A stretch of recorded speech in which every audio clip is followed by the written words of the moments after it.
Hey, all right, there, guys. Going. Wolf for Kuma. That'd be good. Here we go.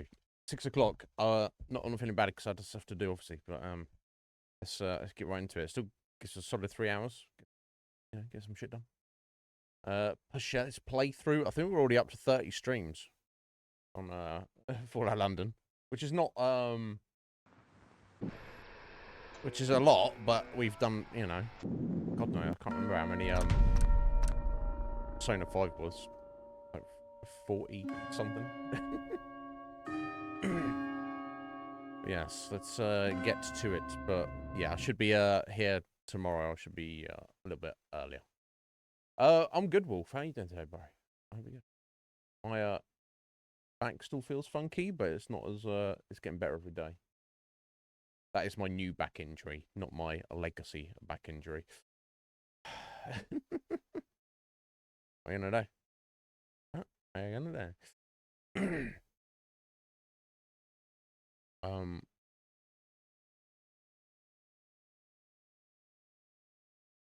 And this is third coffee because it's pointless me taking a break in half an hour. So I'm gonna go make that. You visited Nan, did you? Excellent. How's she doing? Is she right? So, is that just randomly, or is that because it's coming up for Christmas and you won't actually be seeing her at Christmas, so you're seeing her today? Yes. So we'll be back to usual schedule tomorrow and Friday. And I will be appearing on Scotty's channel, 7 o'clock my time. So I believe that's 2 p.m. Eastern. For, I don't know, like a one-off mark the end of the year thing. I don't know what he wants me to talk about. I remember he wanted to rant about something. He said to me, like, the current state of the world. So, yeah, I mean, depends if you want to be depressed or not. But so if you're around, feel free to stop in on Scotty's channel if you want to see me rant about stuff. Next week, so firstly, I'm going to be busy doing stuff during the day. So I will stream most days, but it's going to be like today where I don't start till like probably roughly about 6 and just do like a quick 2-3 hour stream each day of next week. However, I will not stream at all on Thursday next week because it's my stepdad's birthday and we're going out for the evening. So yeah, I won't be around at all Thursday. So short ones, Monday, Tuesday, Wednesday, Friday next week, and no stream on Thursday. We're good to go tomorrow. And Friday. Heather, how you doing, my dear? Me well. Hope you are. Heather, I noticed you joined the Discord. What the hell? I'm so sorry I made you do that. Anyway, so we are in a random Pindar station looking for some Tommy patrol that has been lost. Now I don't give a fuck about the Tommies. But not all Tommies are scum, are they? This seems a bit sus. You know, as an institution, they're not very good, but individuals, you know. So anyway, I've done a few things for Tommies, and they've asked me to go hunt for their guys, so that's what we're doing. What the fuck is all this?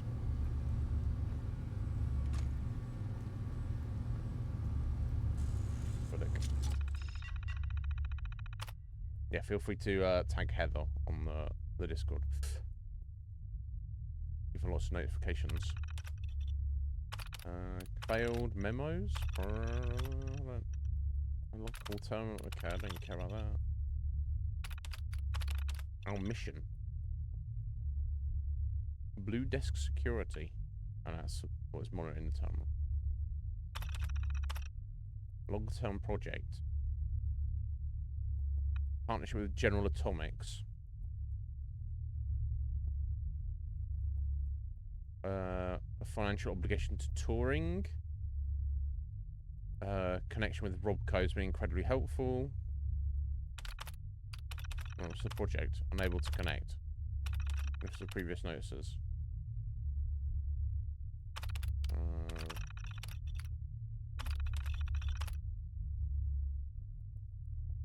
Feeder status 0 out of 3. No, all 3 data pod containers are needed to run the feeder. What does that mean? The feeder can load in 3 sets of data containers. 3 are required to function, which can be unrelated to the other 2. Okay. Taking any information and auto-sort it. The indicator on each page will report how many data containers are detected to the system. Well, yeah, and it said 0 out of 3 now. Data containers have a large handle on the top of the unit. Well, the data container by rotating the handle 90 degrees clockwise. Okay. 1 to 3 data containers are probably installed into the feeder.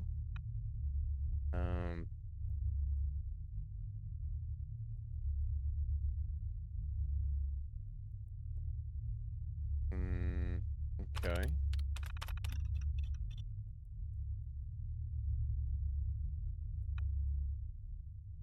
Okay, and there's an option to check what's on them afterwards. That's fine. Takes around 30 seconds.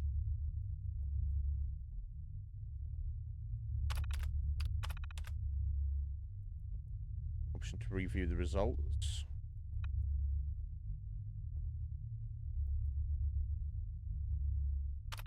Okay.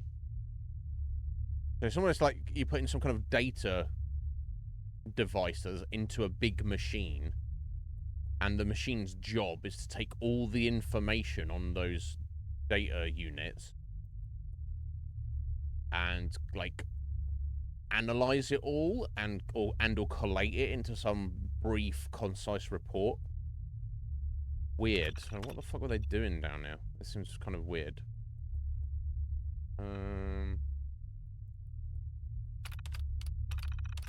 Okay, so it's giving us a bit of insight what was going on here, but it doesn't explain anything to do with the Tommies or why they might be here. Oh, find a way to open the door. This door? This door. Okay. Well, the thing is, where are these data okay, there's a data container. Seemingly. Oh. Oh, okay. Okay. Anyway, it's £half a pound, okay. But, where's the feeder, though? That's not the feeder, that's just the terminal. I'm back upstairs, is it?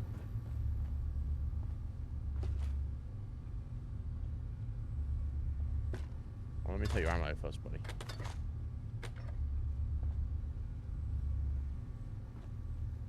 So, that's not... That's just like, that's just holding on to it, but...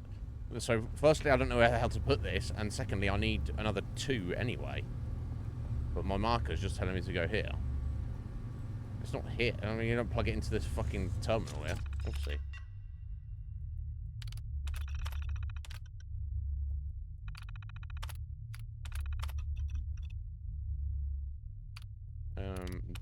Door access issue. Okay. Aha. If you're having a problem accessing the door up top because the ID scanner doesn't scan your ID, well, I didn't even have an ID, but they need to call me. Probably an issue with the fuse box again. I'll give it a kick. Thanks, John. Okay. Oh. I've not got to... Want to get down there? I can't get through this window, presumably. That's a window, right? Yeah. Oh, no. Okay. That's one way to deal with all the fuse box, I guess. Okay. Okay. We're making progress. It wasn't obvious, though, was it?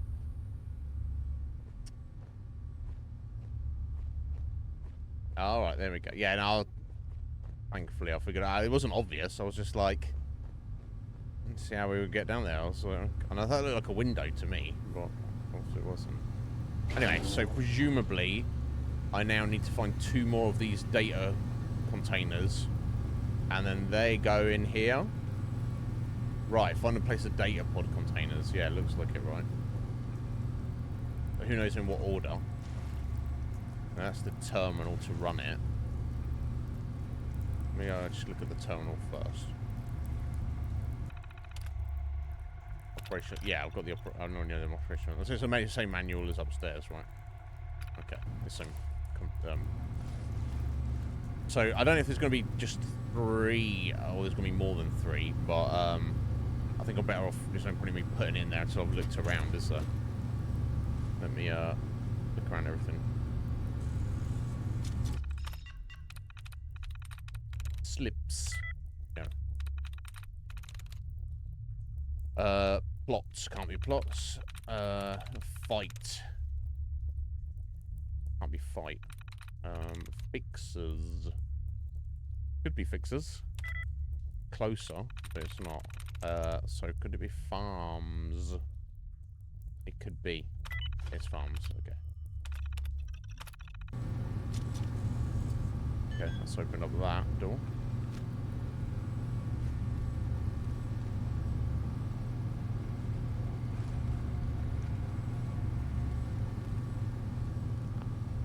Oh, it requires terminal. I've already unlocked it. I just unlocked it, didn't I? Access unlock controls. Cannot initiate unlock reasons. Feeders analysis subroutines either on standby or in progress. Okay, so I have unlocked that door, but I also have to get the feeder running.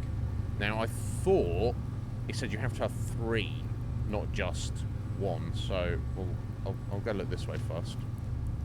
Oh, okay, and there's another one right there. Well, I need this weird little cutscene there, and it also insists on putting my weapon away. I don't know. What was that? Weird. That's 2, so I'm just gonna find one more somewhere. Right there. Okay. So what else we got? Not much of anything really. Oh, power relay coil. I specifically need that for something. Seems like it. I do. Okay, but there we go. Another container. That's 3. So it's like all the 3 of these in the feeder. And so this is all of them. Or if they have to go in a certain order, I'm not sure.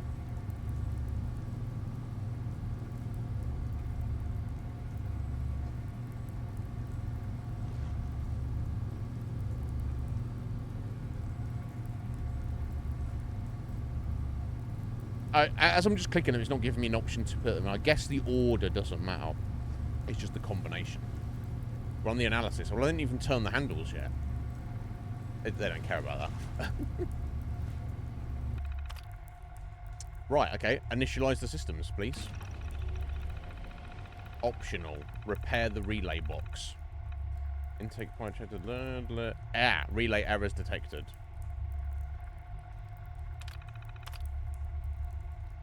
Okay, so I need to... Right, is that back upstairs? Oh, no. It's up here.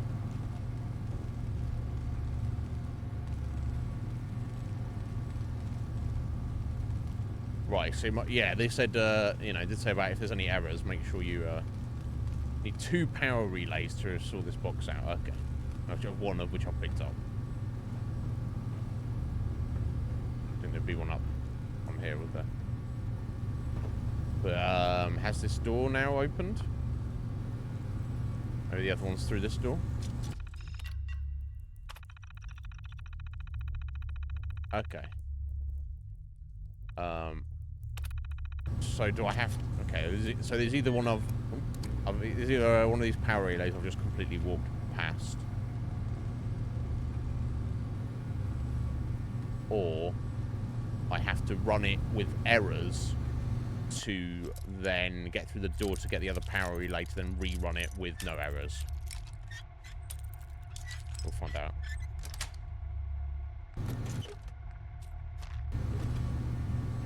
Oh, fucking fusion core just sat there. Okay.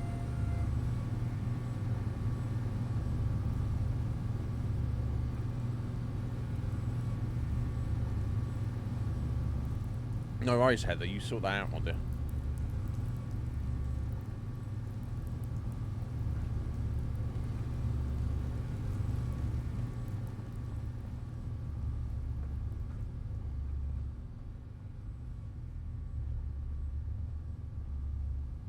Now, I can't see one immediately jumping out at me. A human spine in the locker. Wow. No. Unless there's one upstairs I just ran past. There's definitely not going to be one outside of this place, is there? That'd be crazy.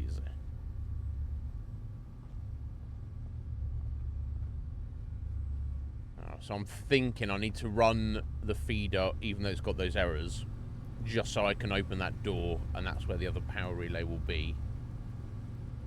And then, yeah, cause it's back up out of here, isn't it? Yeah, I definitely can't see it lying around, and it seemed fairly obvious in the environment. There's something to pick up. Okay. I'll save it just in case it somehow breaks the quest or something.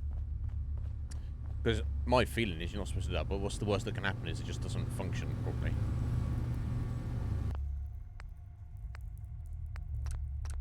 But I want to do this in the correct fashion, for sure.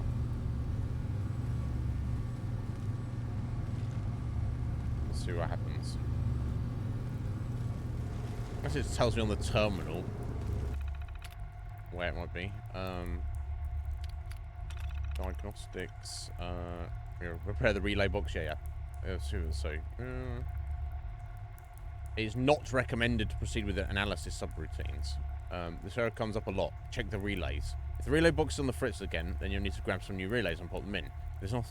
If it's nothing, then go ahead and run the analysis anyway, despite the warning message. But it's clearly not, is it?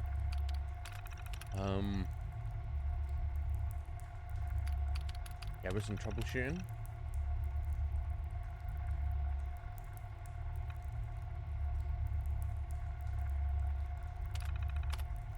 Yeah, I mean, I can't find the fucking thing I need to repair that for this to work. I thought it might be through there, but...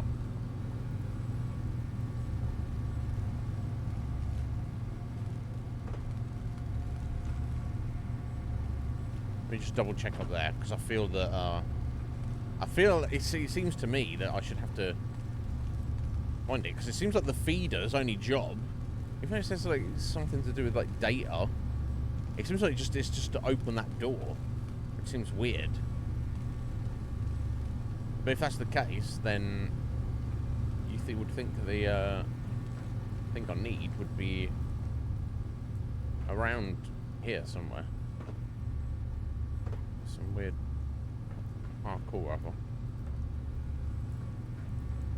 No, I'm not sitting out there.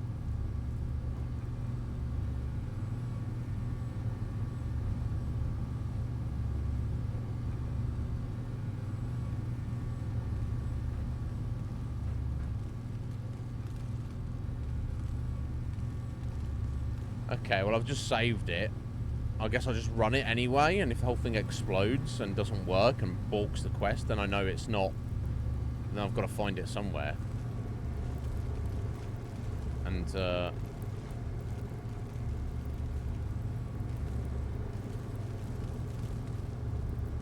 if it doesn't, and just opens that door and then I have to come back and hit it again anyway, then so be it. I just feel like I'm supposed to be finding it, not hitting this. Oh, it's there. Okay. I'm glad I didn't do that. I wonder what happens if you do hit it then. Yeah, that's my feeling. My instinct was correct. Does it lock you out of the quest? I don't know. Anyway. There we go. Repair the relay box. I mean, it doesn't look that repaired, but...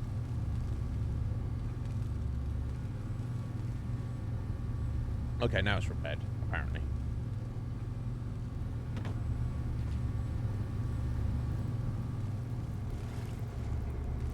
Yeah, what is all this leading to? I don't know.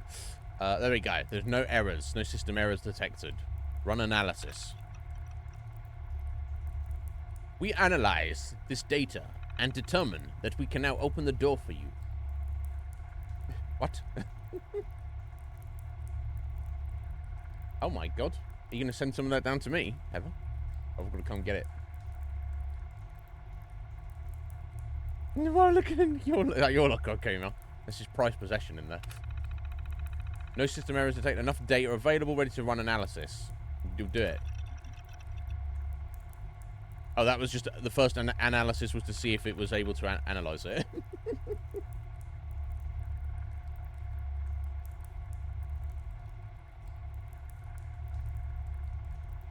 Please wait. I did say it would take up to 30 seconds, didn't it?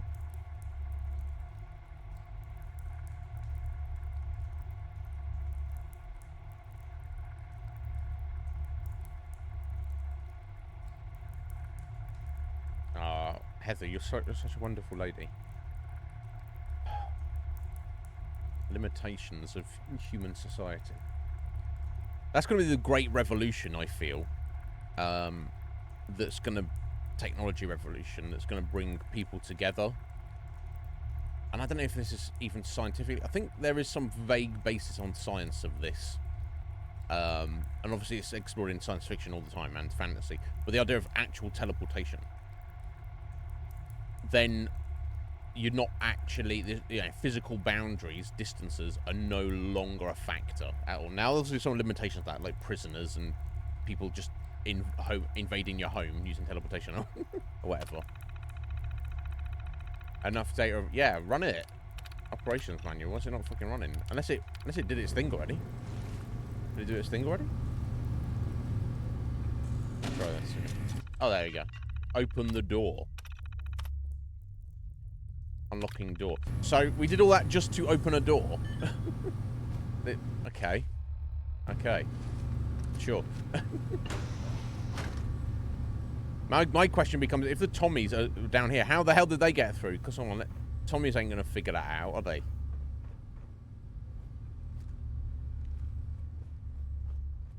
Let me just save.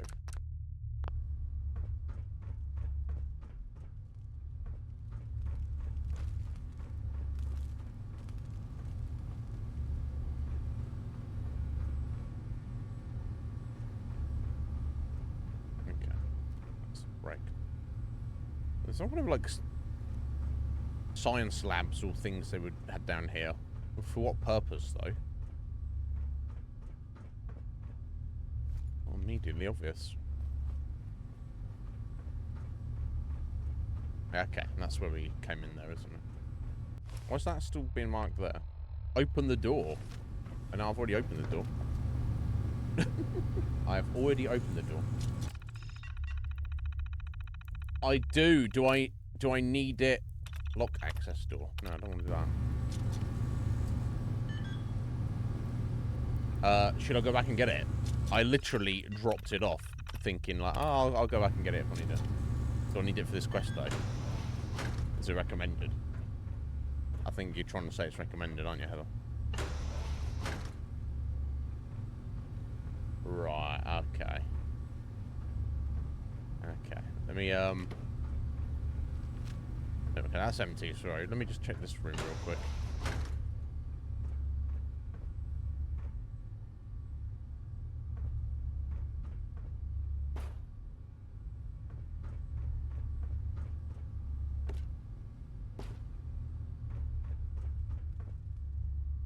Oh, find the first key card. Okay. Right, okay, before we do that, we're going to go back home and get our hazmat suit. Yeah, randomly I found one. I don't know if it was yesterday or when. If you're saying I need it, I might as well go back and get it now. In fact, it doesn't weigh that much. It's silly of me to have dropped it off, honestly. You know, because I'll tell you what it is. Part of me was just thinking, oh, I've picked up this hazmat suit, but I'll never actually need it. And it's like, don't be so sure, buddy.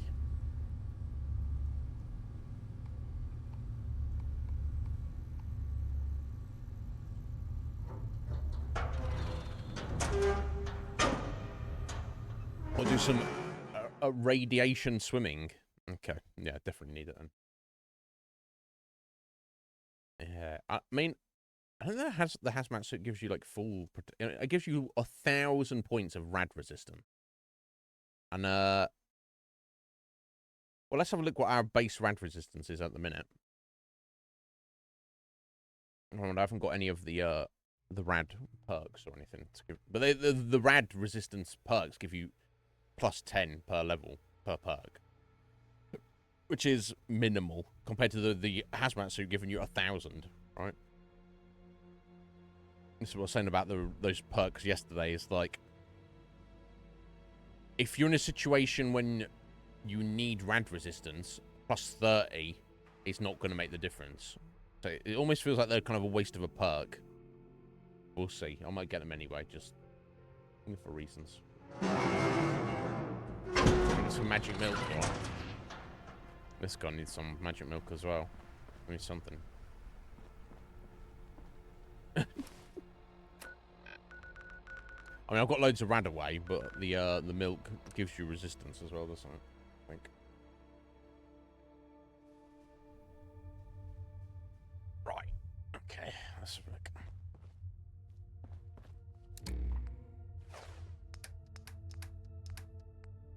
There we go. Look, 1,000 points. Hazmat suit.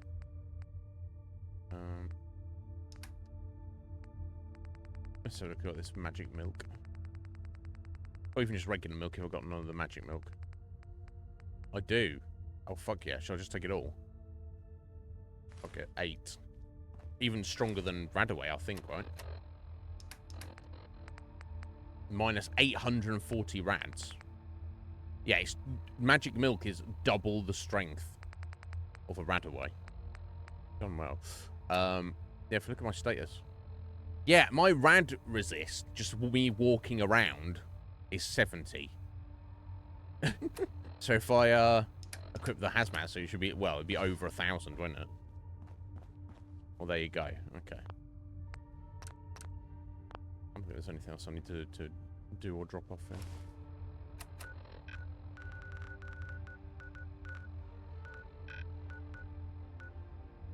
No, not the raider camp.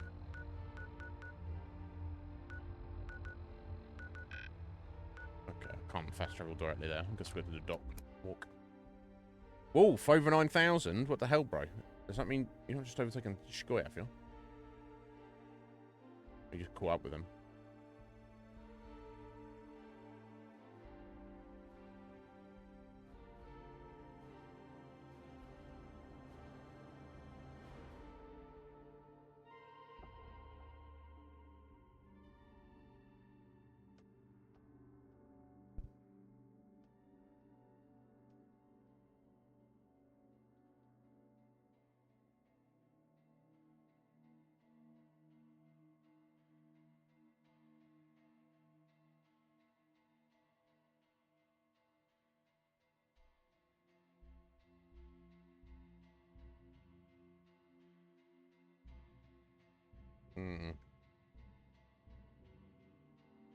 Yeah, it's been a bit of back and forth between you two. I think he's maintaining now. Don't worry, you'll catch him slipping one day. Wolf. It'll probably be after I've shut down the channel and I'll do my like, random streams, because you'll probably get the notification and he might miss it and you're like, ah, fuck you, scally.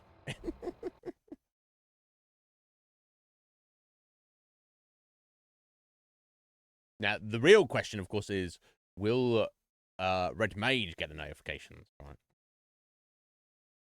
I'm not saying. That'd be fucking... Dude, I'll be so impressed. If anyone were to catch up with Red Mage. There we go, 115, yeah, equaled him. Nice. Very nice.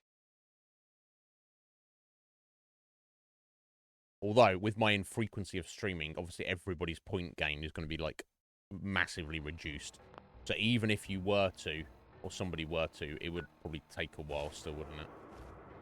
But, you know, while I'm not going to be streaming full-time, as long as I keep the channel going, I'm not planning on dying anytime soon, so... it should not be a problem.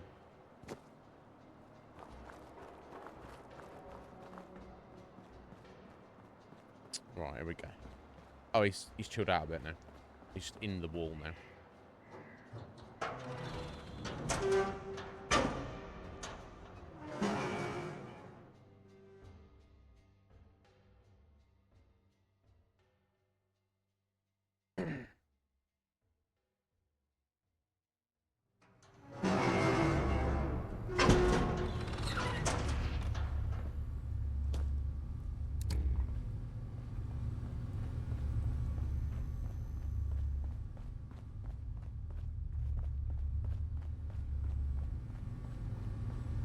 I hope the fucking Tommies appreciate me doing all this. Right, okay. So in here... Is it that door? Yeah, so I have to get in this room here somehow for reasons. And I need an actual key card this time. And it's kind of already marking it for me, isn't it?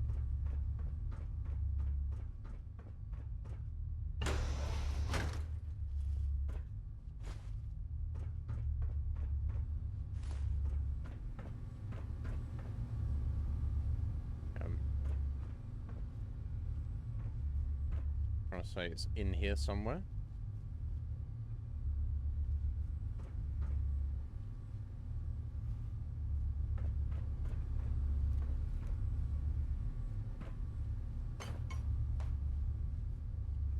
Well, it's something not jumping out at me.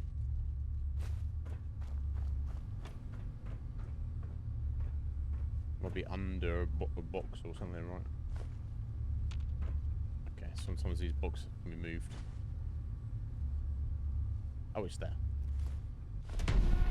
Security level 1 ID card.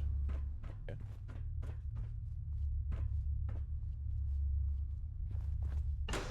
So, not where I came in from. Right, it's there, wasn't it? Okay.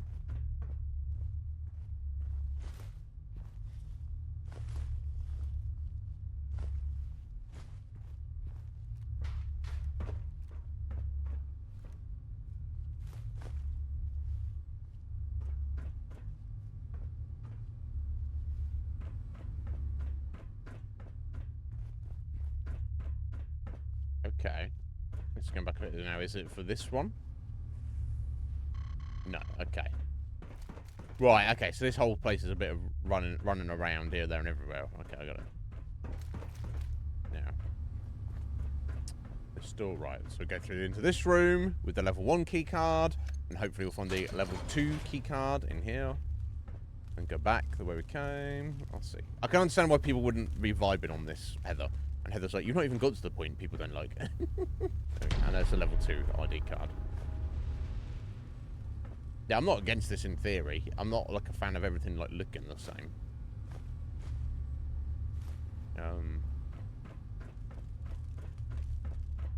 I'm hoping there's going to be more to it than all of this.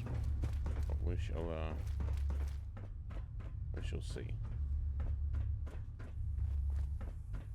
Right, okay, here we go. Level 2 ID card.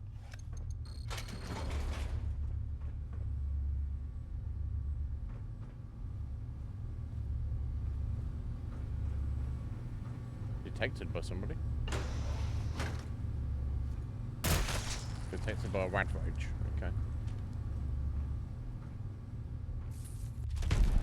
Okay. Assassin submachine gun. Oh wow. Maybe it's time to go for a submachine gun over our silence. Wonder what upgrades we can put on this.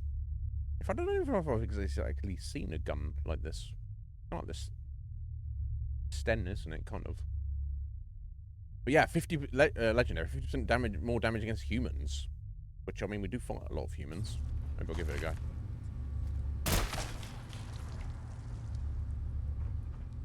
We'll see.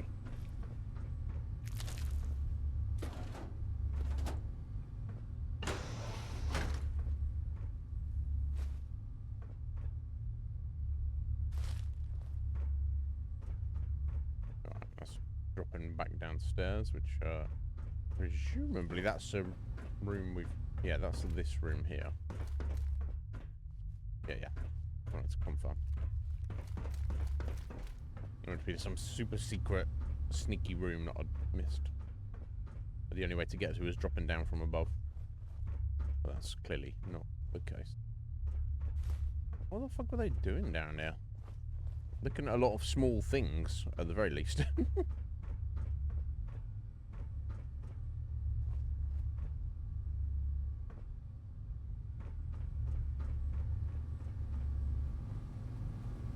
Okay.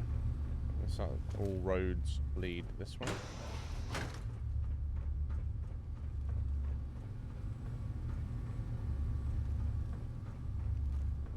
Right, okay. Everything has led to this store. Research and IT department.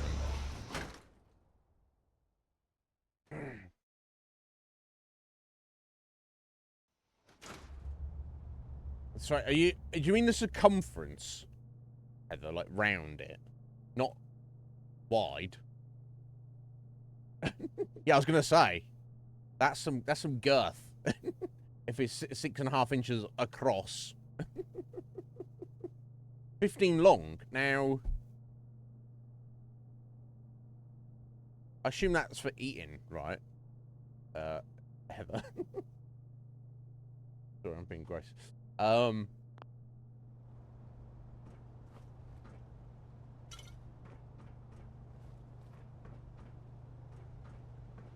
That's quite a chunky old cucumber, though. Skeleton, take weapon. Right, I'm guessing that Tommy's died. Yeah, he's got his uniform there. Let me finish looking around the office or fuck around with him first. I've got a record. All nuclear winter.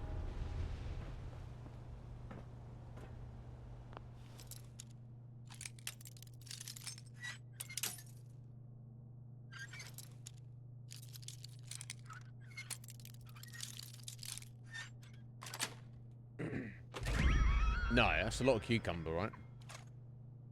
Only so much cucumber we want to eat at one time. Right, got wine. Technical document. Okay, not actually. Interesting. Right, John's terminal. Is John that guy there? No, John was the technician, wasn't he? Like login, error, logs.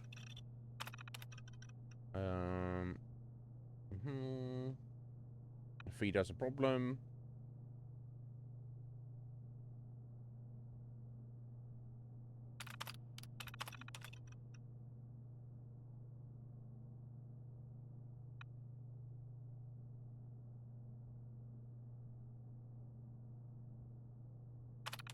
Okay.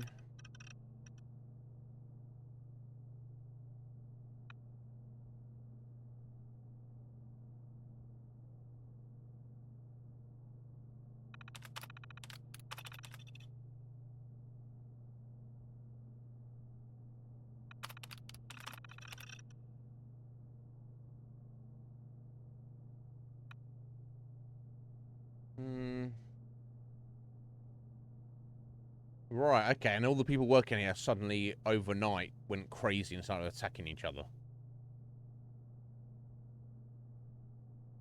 Okay, so then there's John, this guy who seemingly hadn't been afflicted by the insanity, did a lockdown of the security lockdown of the installation. All I can do now is wait for the military to get here.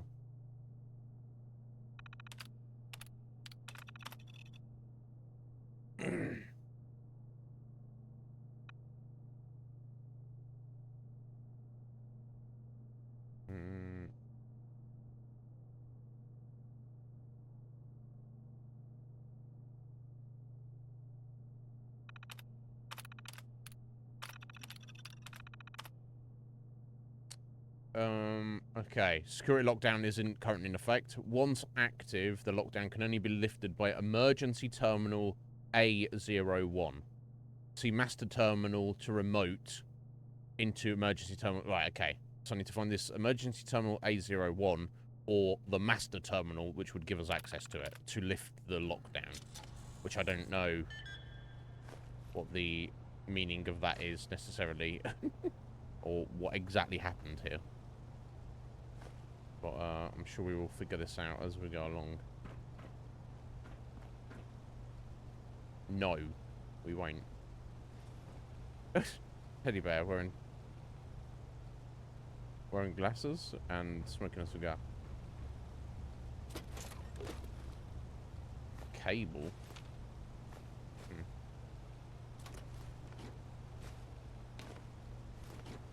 I don't need this for something. I've seen this item before. Okay. Heck is... Oh, some fancy shotgun.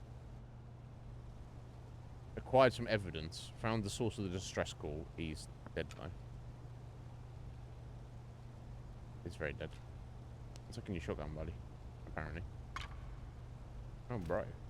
Now is it special? It's acting like it is, somehow. There's some fucking ammo in it. Yo, Red Mage. She who dares. Remember, this is hooligan country. Shoot everything that moves. I don't know if it's any different to my other shotgun, which I can't compare because I don't really have it on me at the moment.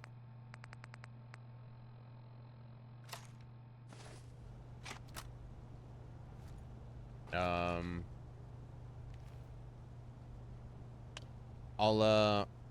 not going to worry about using it right now, but we'll take that home and compare to our regular shotgun. And maybe it's time to bring out the shotgun again after all this time. Anyway, let's read his note. I think that's as far as I go. Pretty sure we've got all of them. These would likely be my final words. My mission details are below. My squad was ordered to check out the facility. The place went on red alert. We were sent in, and now I know why.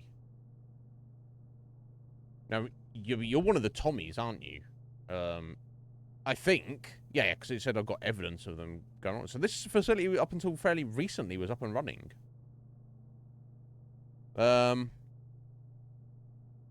The scientists, every one, they went mad. They killed all but one of my men, and I've been severely injured. I'm out of supplies and used my last stim pack on Steel, but it wasn't enough to save him. There's something crazy going on here. We were told that if things weren't right, then we needed to pull the plug. I ordered the first to go on alone. I gave him the security ID cards. It's up to him now. I just hope to God he can put an end to this. It's getting more difficult to write. I'm starting to get cold now. I think it's time for me to just wait here until it's over. Whoever finds this, hopefully first or another soldier, take care of my old shotgun. She saved me more times than I can count.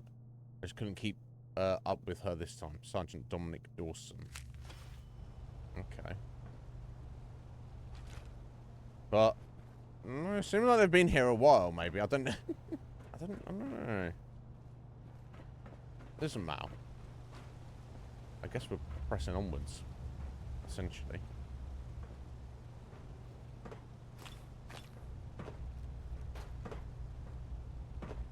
Yeah, I'll be interested to see how that shotgun does compare when I get some upgrades on it.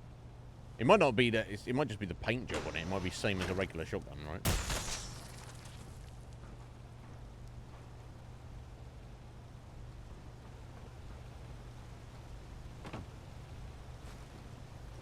Oh, is this where we're going swimming?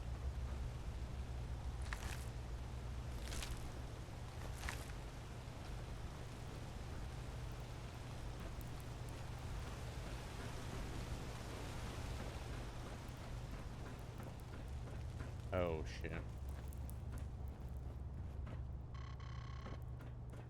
Okay, well. Oh, it's down there, is it? Okay.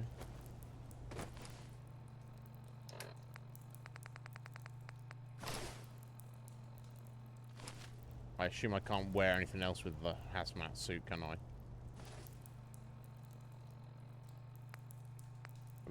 The gas mask, no. Well, that would matter. I guess I'll take a Rad X as well. I don't know how much they increase those by. Oh, it's 170. Rad X. Oh, it's an extra 100 rad resistance. There we go. Okay. Okay, let's go for it.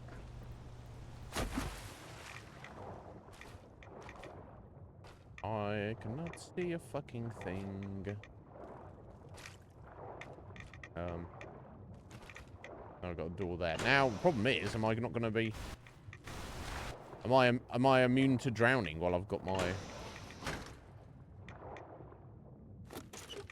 While I'm underwater?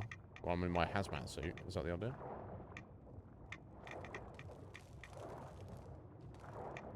Jesus, murky as fuck.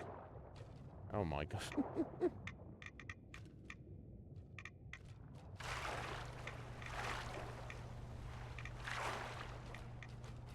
So I've got a location for it. It's just finding the way into wherever that is.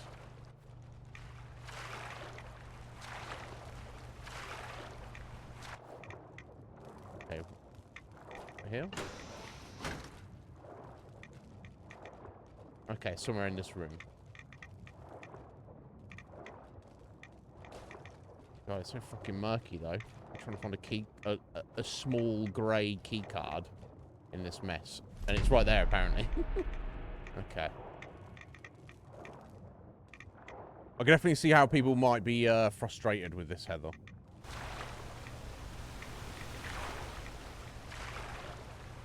Thankfully, for like a bad man like me, it's not an issue. Oh, you give that gun to them as proof, dear. Oh, so you lose it. That's a shame. But never mind. It's probably no real difference to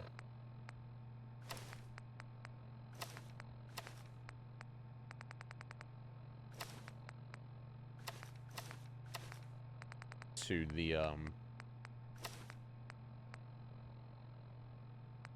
Oh, I didn't. I was supposed to sell that, wasn't I? Oh no, no, that's the one I'm wearing. Okay, dickhead. That wasn't the one I was supposed to sell. Okay, that was simple enough. Oh, there's a lot more to do. That's just the start of the swimming, is it? Oh my god. Oh dear. Yeah, there needs to be... What would benefit from this game greatly? I don't need to be hearing that, do we? No. Okay. Okay,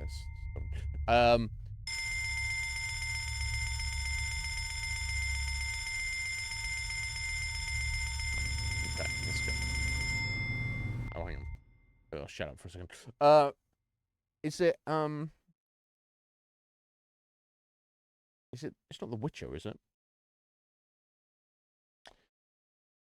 Red Dead 2? No, not Red Dead 2. There's, what game of... I think we played it fairly recently. Oh, Elden Ring. Yeah. Elden Ring. You can make different equipment sets that you make shortcuts for. So you can, like, have... on a radial, you can change all of your equipment in, like, essentially one button press. With, you know, if you're changing different armor sets or, you know, you want to equip these different types of weapons rather than you open up the menu or that would benefit from this. So every time I'm doing it, every time I'm fighting, I need to be wearing my armor. And every time I'm going into rads, I need to be switching to my hazmat suit. And every single time, I need to go into the menu and re-equip, like, 8 different pieces of armor. It seems like such a simple thing that there's no real reason that shouldn't be in the game. Come on, Bethesda. Sort your fucking shit out.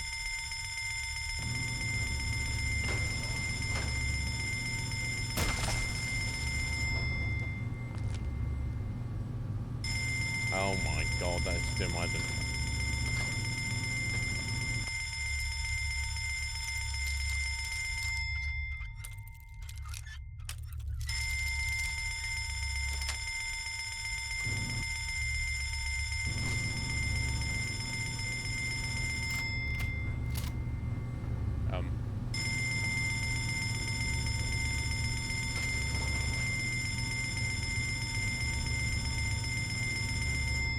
Oh, no, this is where I entered from.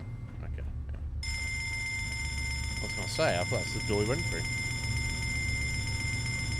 Shut down the distress call. Seems like a good idea. Yeah, this is the master terminal. Excellent. Yeah, let's do that for a start. Yeah. Marty Vegas terminal. Yeah, let's do that.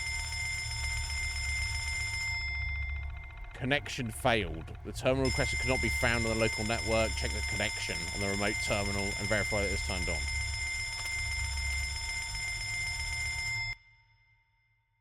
So, so the master terminal can connect to any other terminal in the facility, except this one we need to turn off the emergency distress call, and that fucking annoying bell has been disconnected. So we have to go to it anyway. Fucking hell. I'm sorry, I'll try and do this as quick as I can, because that is not pleasant. Look at Marty's terminal. I think she was the boss. I don't want to really be reading all of that. Access an emergency shutdown.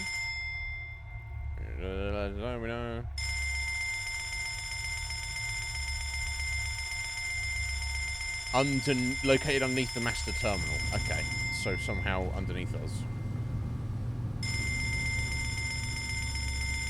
Right, there? Is that it? It's got to be it, isn't it? Oh, another Azathoth doll. Okay. Oh, they have... Oh, damaged hazmat suit. Let me just take one and see how good or bad that is. Okay, it's half as effective. Okay, so it's still way better than nothing, but still not that great. Okay. Okay.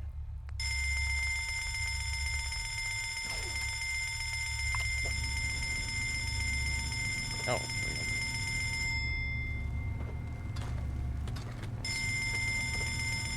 No, I don't know if I actually need it at the moment. Anyway, here we are.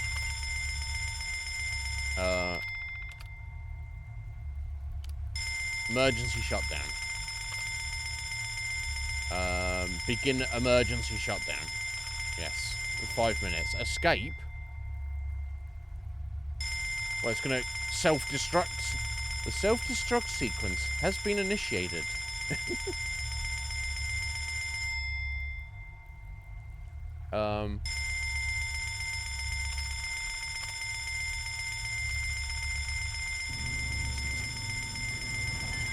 So I just got to run out the way I came.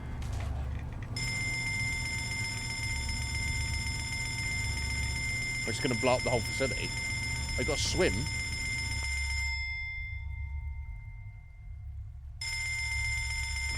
I'll swim through that to get out of here. I've got to fuck around with this.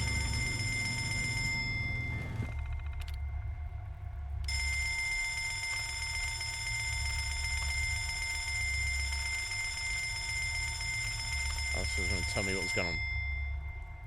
System was unable to shut down primary power automatically in event of emergency, so unlock the breaker box and manually pull the redundancy lever.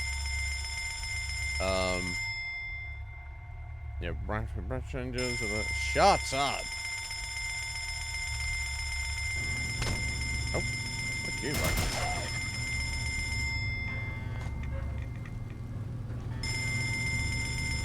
Is it in here?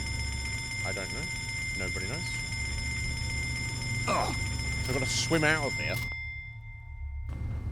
You say head on. Here we go. Oh my god.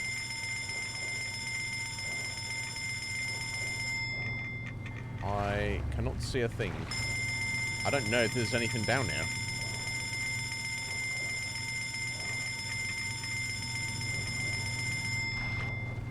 Honestly.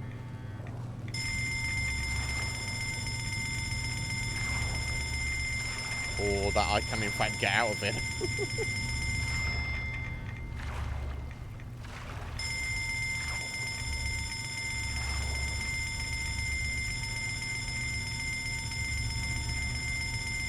Yo, what's up? Sorry about the fucking bell we've got going on here. Some wonderful dev thought it was appropriate to have that ringing like that. Yeah. I'm not really sure. I feel like I should just be... Oh, I should just be, like, running away out of the whole thing. Shut down the distress call and escape. So it's still got that marked. But apparently I... Jesus Christ. Let's do my fucking head in. But apparently... There's some like physical switch lever or something you can pull to force it to shut down or whatever. But now I'm on a timer, so I don't know whether. But it's telling me to escape, so I don't know which I'm supposed to do. But I feel like I should just run away if the whole thing's about to explode. I don't really get it, honestly. Oh, this door cannot be opened. Yeah. Oh, so I have to find the switch, and it's definitely in the water. That's kind of wacky. And we're on fire as well. We're gonna follow the pipes. Is that the idea? Ah. Might be a bit of a reload on this one.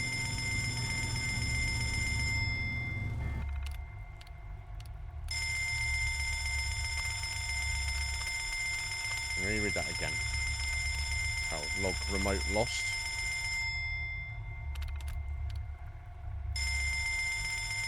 Maintenance request. Oh, I understand. They're trying to make it realistic, but it's like.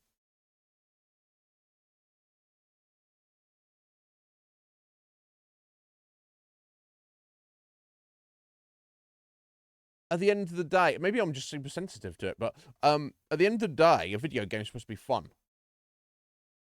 So there's no point in leaning into your idea of like tone or setting or realism or whatever your thought is if it makes it less fun. That sound is awful.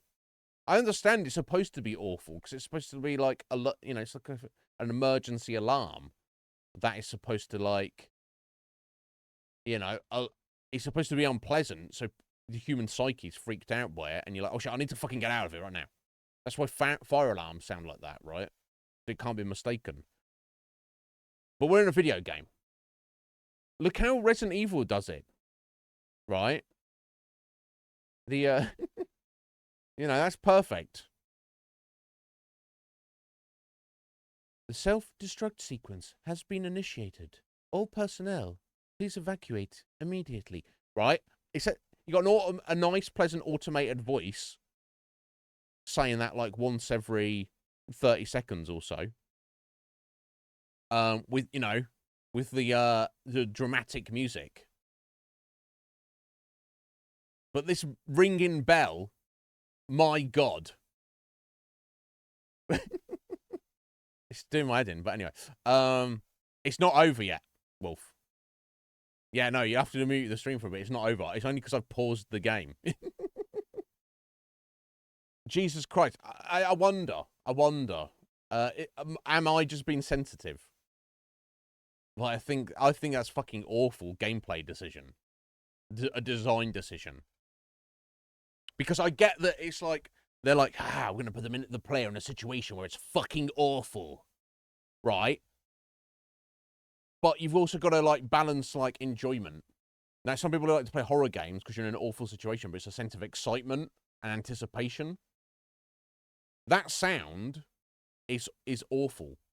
It's like, that's not making me more anxious or excited about the situation. That's making me go, what dev specifically designed that, and which other devs heard that and signed off on it? And like, that's fucking great. And no one on that discussion was like, don't you think maybe the players will fucking hate that? And then their response, and if they asked that question, someone was either like, no, they'll love it. They'll love that sound. Or they were like, yeah, no, that's the point. This section, we want the players of our mod to love the game. We want them to love 99.99% of the game. But this 0.01% of the game, we want them to fucking hate the game. That's what we want. which of those which of those discussions happened? You're getting Burger King today. You're sending me thumbs up. Yeah, it's I guess it's supposed to make you stressed, and it's doing a good job, but it's just like I say, the Resident Evil model makes you stressed, but it's not so unpleasant. But anyway, that's just my rant about that. Let's get back to it. Cover your ears, Wolf, and anyone else who is sensitive to it. We got another, well, maybe like 3 minutes of it. I don't know. We'll be dead by then if we don't fix it. But anyway, I think the only thing I can see, Heather, is there must be a switch. They must be in the water. I can't see a goddamn fucking thing in that water.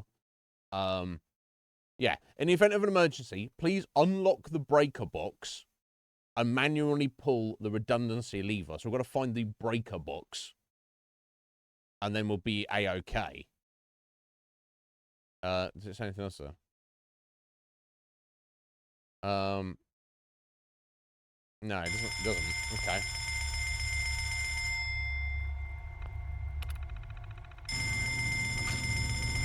But I don't know where the breaker box is, and I can only assume. Oh, on fire. I need a magic milk, don't we?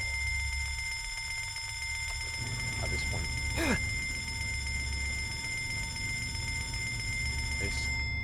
mean, I should assume it's got to be down here somewhere, right?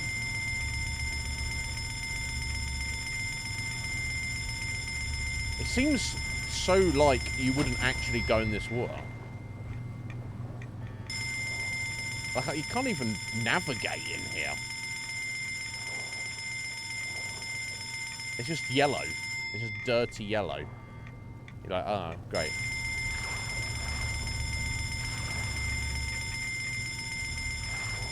So even if it is actually down there, it's not like I'm ever going to be able to see it.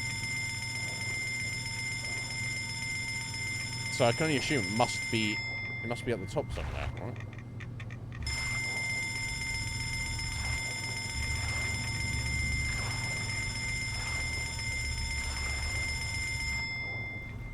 I assume I can get back out. Might have to do this all again if I can't get out here. There we go.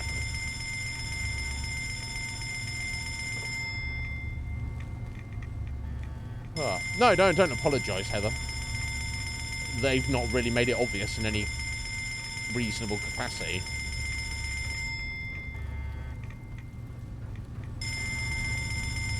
I see wires everywhere. It's a breaker box. Looks like it could be. I can't interact with it in any way, any fashion. That's the exit, which is now completely shut down. Can't get through there.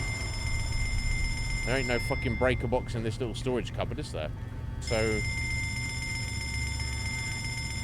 Oh, okay, I've got some more ID cards there. Is that actually going to let me get out? No? Yeah.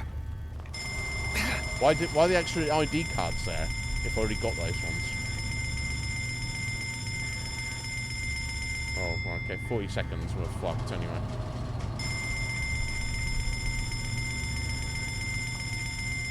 Somewhere else on this machine? Is that supposed to be some kind of clue? No, that's just fancy whatever. I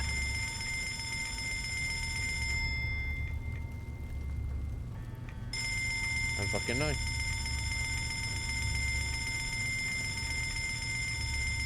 There's nothing here.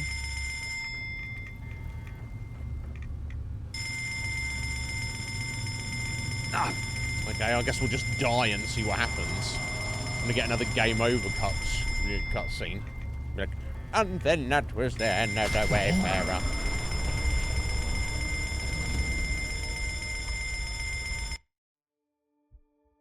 Yeah, I know, it's fucking awful. What's up? Maybe the alarm is a mini boss. Yeah, it's the main boss of the game. Oh, does that put us back here? We get another. I think another save. No, close. I was a dickhead. Never mind. At least I know what was going on. It didn't take long, will it? Get back through it. Yeah, sorry about that, folks. I should have saved before I fucked around with that. I just didn't think it'd be that jank. I thought I had. It's on the other side of the computer, up top. At the back of it. Oh, where the ammo boxes were.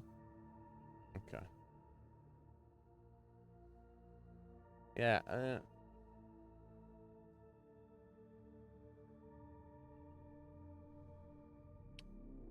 yeah, it's, creating tension in situations, whether that's in an interactive action sense or a narrative sense, is of course is very important, and you do want to do it in your games. But I feel having a countdown timer to just find the right thing and click on the right thing at the right time,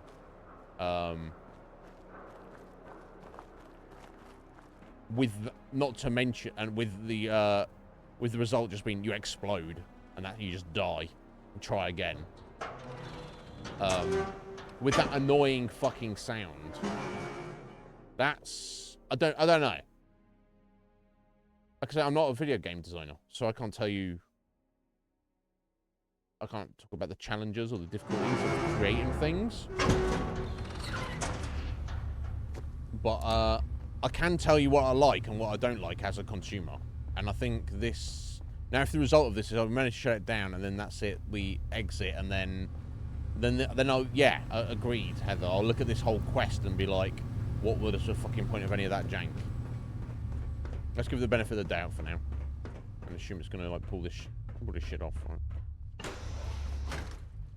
I'm not even going to bother picking up all the shit I've been previously picking up.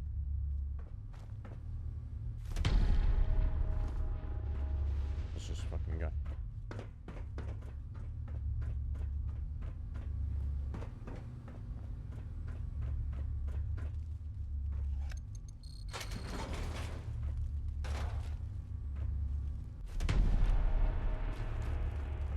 There's nothing in here. There's a bunch of, like, decent materials and stuff, but nothing that's, Sorry,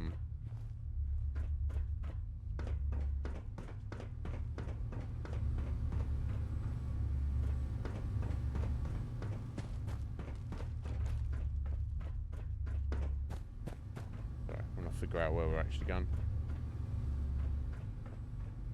Nothing that's, actually or specifically...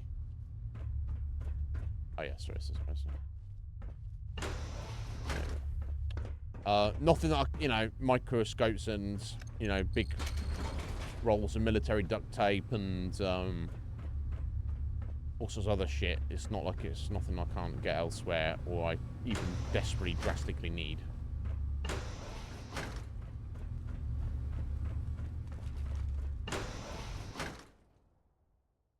Yo, Juggernaut, how you doing? What's going on, buddy? It's the Pindar station where we're looking for the lost Tommies, and it's, yeah, I'm kind of, not impressed with it. It's not really, I'm not really vibing with it.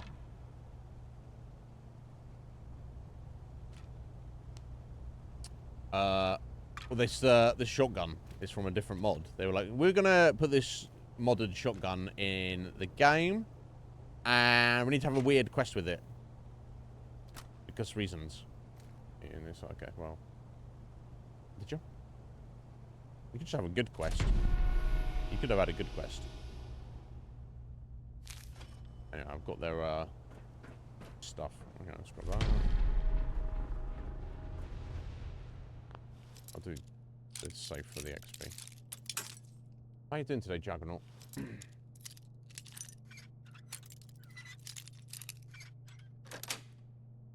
Oh, sorry, they literally took the mission from a different mod. Interesting. The whole mission is just taken from its own mod. Okay, well, I would assume, or at least hope, that that modder who created this originally is part of the team. Because otherwise, you know, that's kind of a little bit on the nose. It's one thing if you like taking a settlement mod or something you're adding into your mod, but just a wholesale jack some other creator's quest mod and be like, hey, we're just going to put this in our game, is a bit weird. But regardless, that would explain why I'm not too impressed about the quality of it. But maybe maybe it's not the annoying bits about it, and not the things that, like, the Fallout London team has put in it specifically. I don't know. Anyway, I'm not even bothered taking the hazmat suit off. It's kind of pointless, isn't it?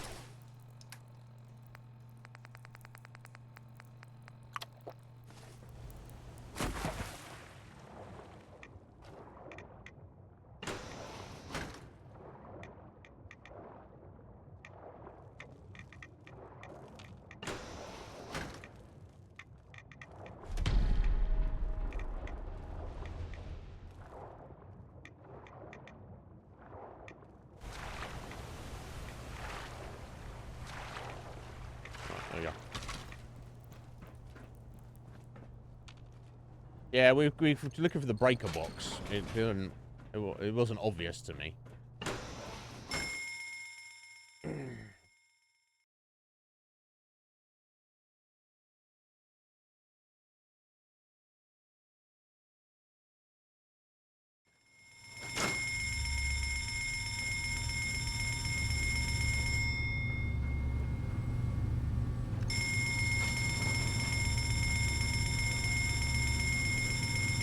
was it? Was this it here? Was it this thing? Obviously can't hit it at the moment. Doesn't look like anything, does it? Weird. Okay. Well, before we do anything else, let me take all this. Fucking noise, bro. There we go. Now we got to save Heather. Alright, there we go. Okay, so I do that, and that doesn't work. We've got to go downstairs. Do that.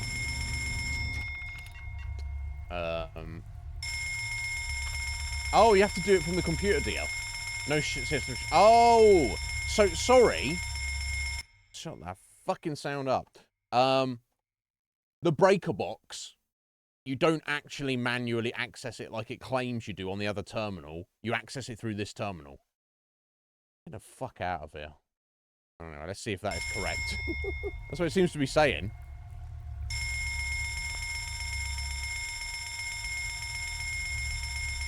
Unlock unsuccessful. So, I don't know if it's going to highlight it. Right, okay, anyway, regardless. So I do the emergency shutdown. Okay. Yep, go on then.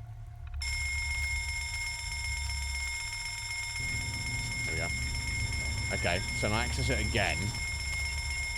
This one, yeah, access the... Unlock successful. Okay. Right, okay, so that's what I'd failed to do. You have to unlock the breaker box via the terminal before you can access it manually. Now, I don't even know where it is. It's on the other side around there.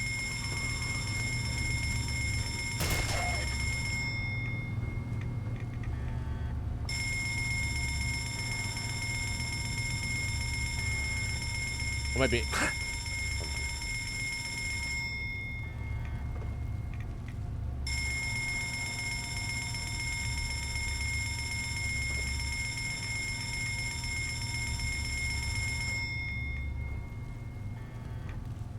Unless it's not going to be fucking manual. Oh my god. Okay. Wasting time.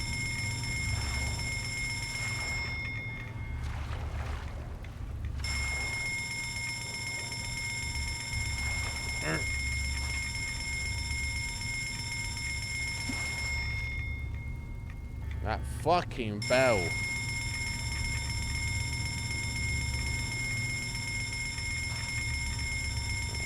Let me just not fall in the water. Let's load that up again. Yeah. I have I've fallen in that water a couple of times and jumped out.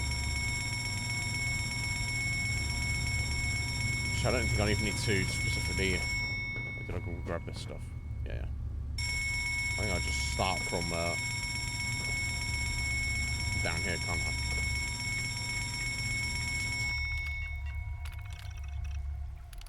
Right, emergency shutdown. Excellent.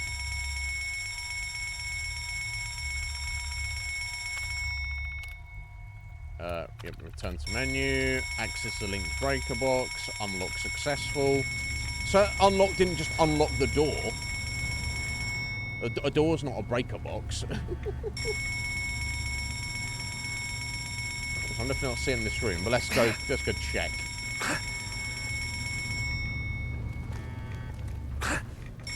No, okay. Too inaccessible. Oh, okay. That's kind of interesting.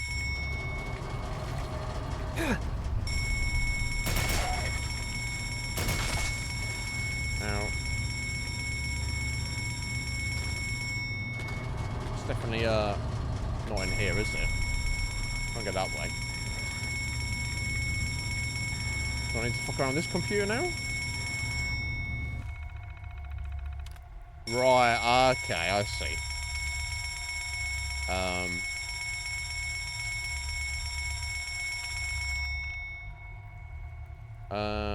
Yeah, we've done that. Oh, do we do it from... No, it's not from the boss's terminal. This fucking bell. Not from the feeder terminal, is it? It failed to connect again. We'll do it from the other terminal down here. Oh, days.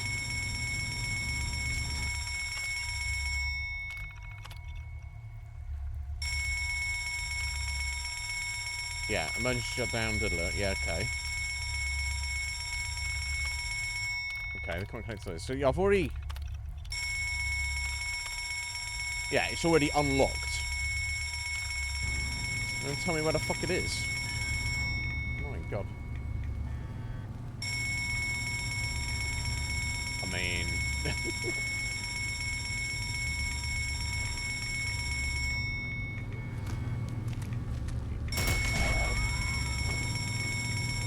We've got a lot of brown things around here. Back down there. Ugh. This thing.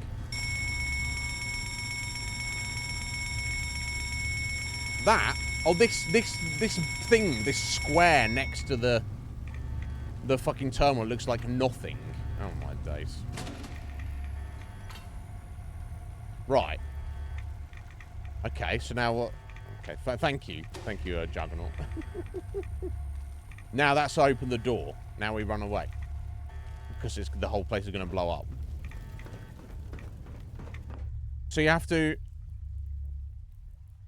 So basically, once you're in this room, you need to completely ignore the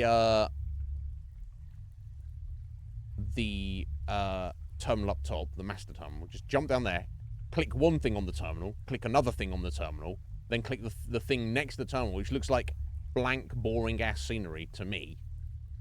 And then you gotta run away. Okay. I'll see if we can get out in this time I've got first.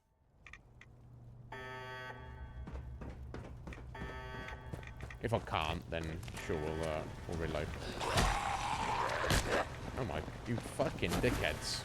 I should have shot them, I guess. Put your gun out, dickhead.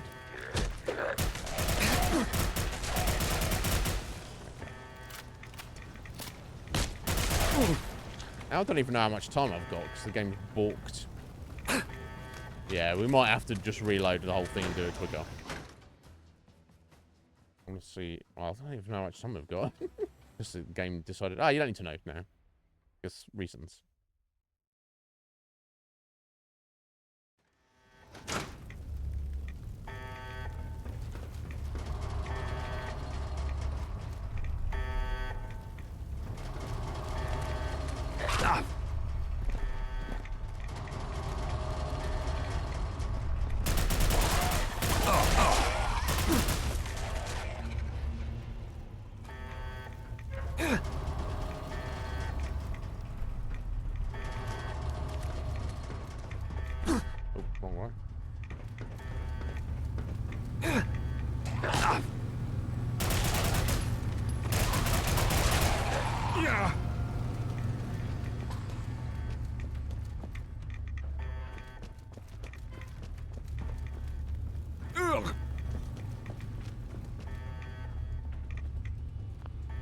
Can I use that one in combat? Oh, get fucked. Oh, because there's some dickhead down here. Oh, he just died. All right. I need to escape. There is an enemy somewhere in the 100-foot radius of you that is aware of your existence. That means you cannot climb ladders. Can you imagine in The Walking Dead if they couldn't climb ladders if there was a zombie near them? Thank you, Juggernaut. I don't know about that. So now the place blows up, but I'm out of there. I'm safe. And we don't know what the hell the people down there were doing. Why they suddenly...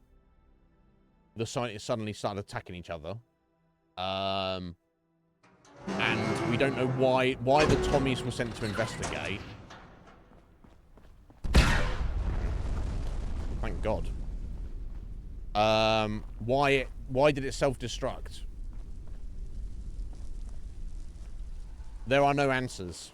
Nobody knows. Yeah, so I wouldn't say that as bad as a crystal maze, Heather.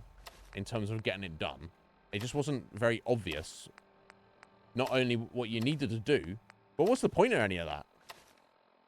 Right? I don't really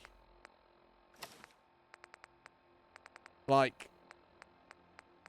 As any, now you've watched a bunch of people stream this game. I don't know how many you've seen do that, Heather, or yourself. Has anyone done that and gone, oh my god, what a fucking cool quest. I fucking loved that quest. It was so much fun. Right? I'm being facetious. I'm being a dickhead, but also, do you know what, you see what I'm saying? Do you see where I'm coming from? What's I say? Return the evidence to Mr. Tommy. Or why is my marker still there? Open the door. What?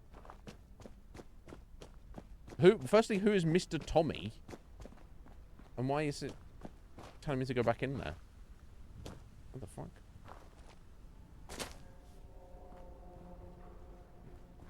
Oh, okay. Alright, so it actually is rubble now. What the fuck?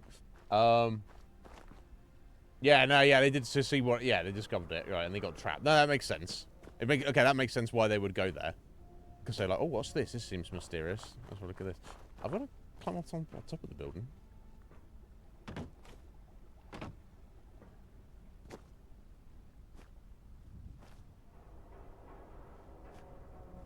So my quest marker is telling me to get into a door I can't get into, whatever.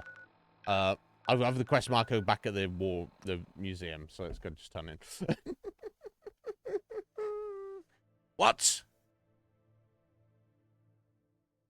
Heather's just like, fuck that quest.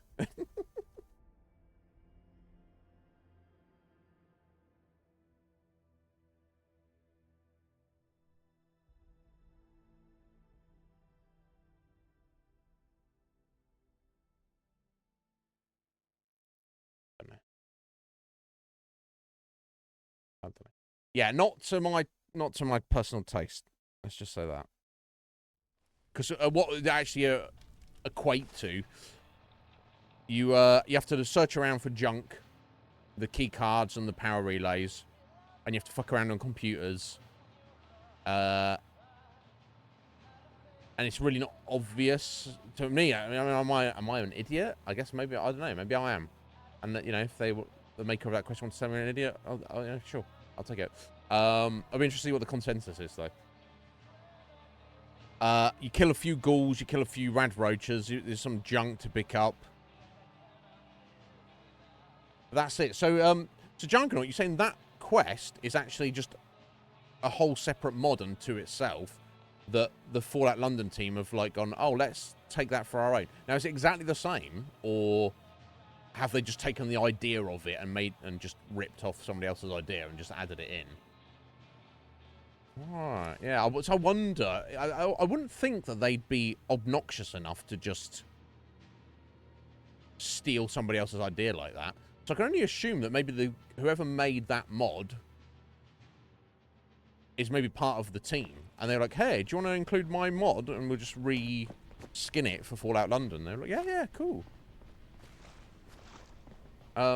Which, look, if you've got somebody on the team they're very too close for enthusiastic about it, then you can understand that they maybe didn't want to broach the conversation of, like, quality control.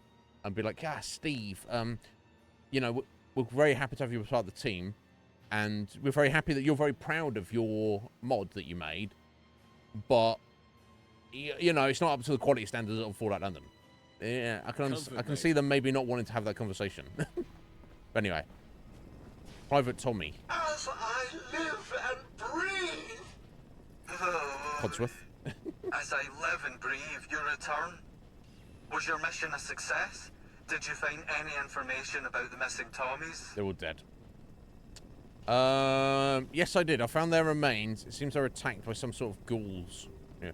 I'm sorry I wasn't able to find anything. It seems like the Tommies must have gone off on their own adventure, on their own somewhere. That's use of charisma to lie. I don't really care what happens to them. I just did this for the reward.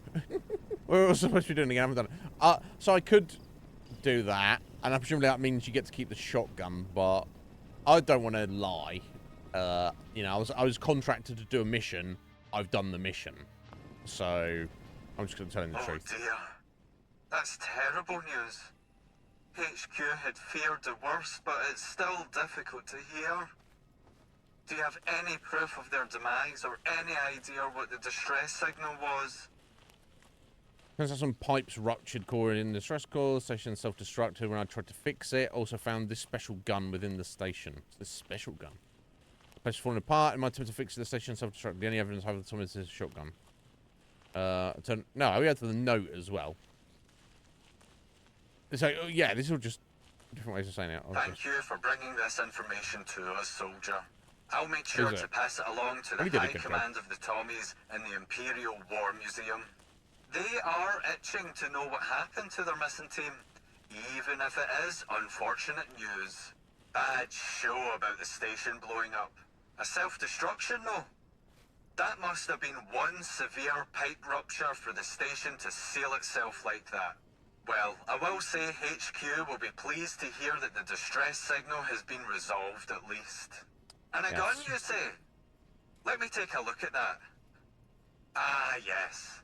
This is quite a unique piece. I assume if you lie, Sergeant you get to keep Dominic the gun. Dawson's weapon, I believe. I don't. It's fine. I'll manage that. You've done good work here, soldier. You've saved HQ quite a bit of trouble by fixing that alert. Oh. And in return, okay. I'd like you to keep that shotgun as a token of our appreciation. Consider it a reward for a job well done. I will also reward you with the usual fixed reward for a mission complete. No problem. Yeah, I hope the Tommy's conference like this happening again. Thank you. I'm glad it could be a service. Whatever. Your mission was boring. You don't think that's... You don't think that's one of the other devs, like, taking a sly... This is probably there's probably somebody in charge of, like, writing most of, like, the dialogue options for situations who's not necessarily the quest writer. I wonder. Maybe not. Maybe it's the same person who wrote that and they didn't think anything of it. But part of me feels... can't help but feel maybe someone's like, whoever's writing this was like, oh, right, we're putting Steve's quest in the game, are we? All right. Yeah, I hope you can stop this stuff happening in the future, you fucking idiots. Indeed, prevention is always better than cure. And who knows, maybe they'll even send you on another mission in the future. But let's not get ahead of ourselves. Just to interrupt you there, Private Tommy. Look, I'll poo-poo that mission. I'm not against stuff like that being in a mission. But when the entirety of the mission is that kind of stuff, and there's not, you don't really get like a vibe of why you're specifically doing any of it. And it just with all the quests and stuff we've done in the game so far, some have been great, some have been, most have been, you know, good, reasonable to good. But there's been a few that I've just not really been too into, just based on what you were actually doing, or how it came about, or how it ended and resolved. And honestly, yeah, the game wouldn't be missing anything if that quest wasn't in it. Yeah, that location could have just been like a dead-end location that you can just go and explore, and there's like nothing really there. And I think I would have preferred that to what happened, but never mind. For now, I just want to thank you again for your help. Mission complete, soldier. As you were. 99 tickets. And 324 XP, which is the main thing. Okay.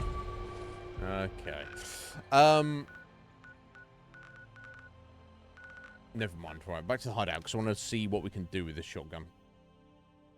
Yeah, I'm not trying to poo-poo it. Each their own. Everyone's different. Everyone likes different things. Okay, let me combat shotgun. Now,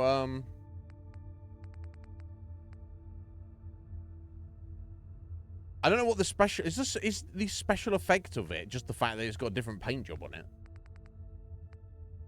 Because even when I put upgrades on it, double damage on the first hit. Let me have a look. Maybe it's like a special upgrade. Okay, maybe get the Oh, there we go. Advanced receiver. That's the best one. That puts it to 125. Which is still less than the combat shotgun. You've got the muzzle. Increase the damage? No. Okay. Oh, yeah. Here we go. Because it's slug. Yeah, there we go. Hexa slug. Okay. So that's 139. Yeah, okay, so it's the same. But it's not got SAS logo. Nobody cares about your logo, bro. I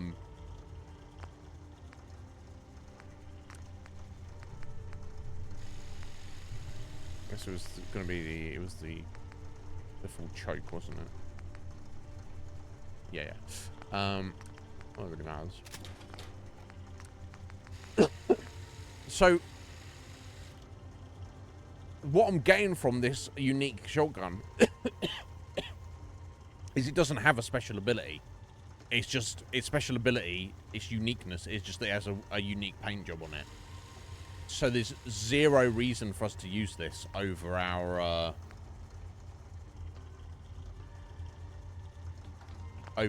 regular shotgun. That's what I can tell.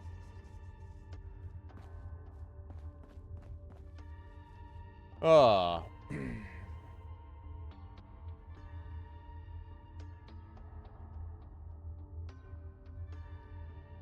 Oh yeah, Juggernaut, the fucking Crystal Maze. It was rough. I started trying to map it out. Here's my part of the map that my drawings there. But that looks nothing like what it actually looks like. I eventually had to just look up a bird's eye view of the actual graphics of the maze, and I was like, what the fuck? It was just not a good time, in my opinion. I'm not going to worry about taking the shotgun with us for a minute. We've got the battle rifle with plenty. We've got, yeah, I'm happy enough. We've had a good run with the shotgun, but I don't feel I strictly need it at the moment. That's junk. I think we're supposed to sell that. Okay. Anyways, 5. I guess I'll carry our hazmat suit around with us.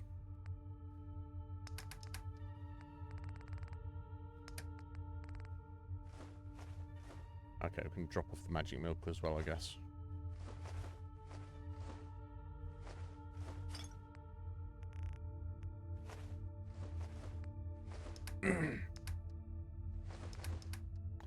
Okay. Hey ho, never mind. Okay, let's get back to what we were doing, which was exploring this industrial area and potentially the airport as well.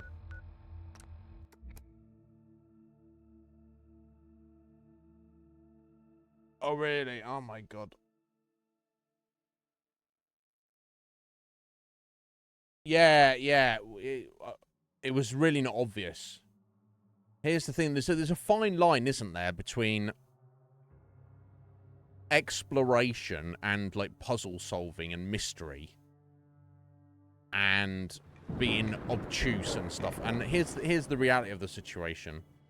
The game engine of Fallout 4 is a little bit kind of old and rusty now. It's a little bit buggy. Like, it has graphical issues. It has collision issues.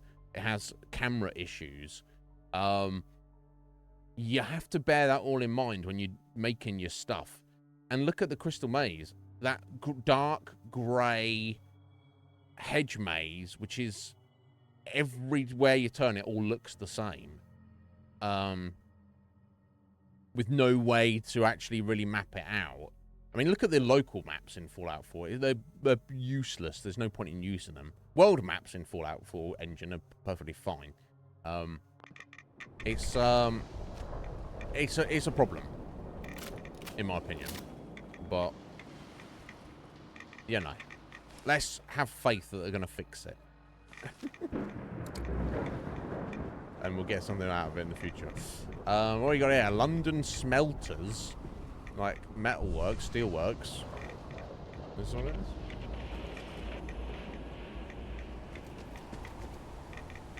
Is that into it? Oh no, Syndicate Factory. Door chain, that's a different location. Okay. Ah, here we go.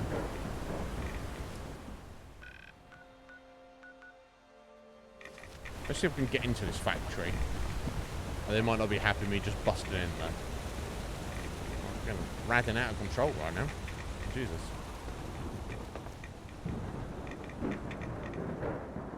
Cigarette break. Cheeky little fucker showing his face around I don't here. know why they're not.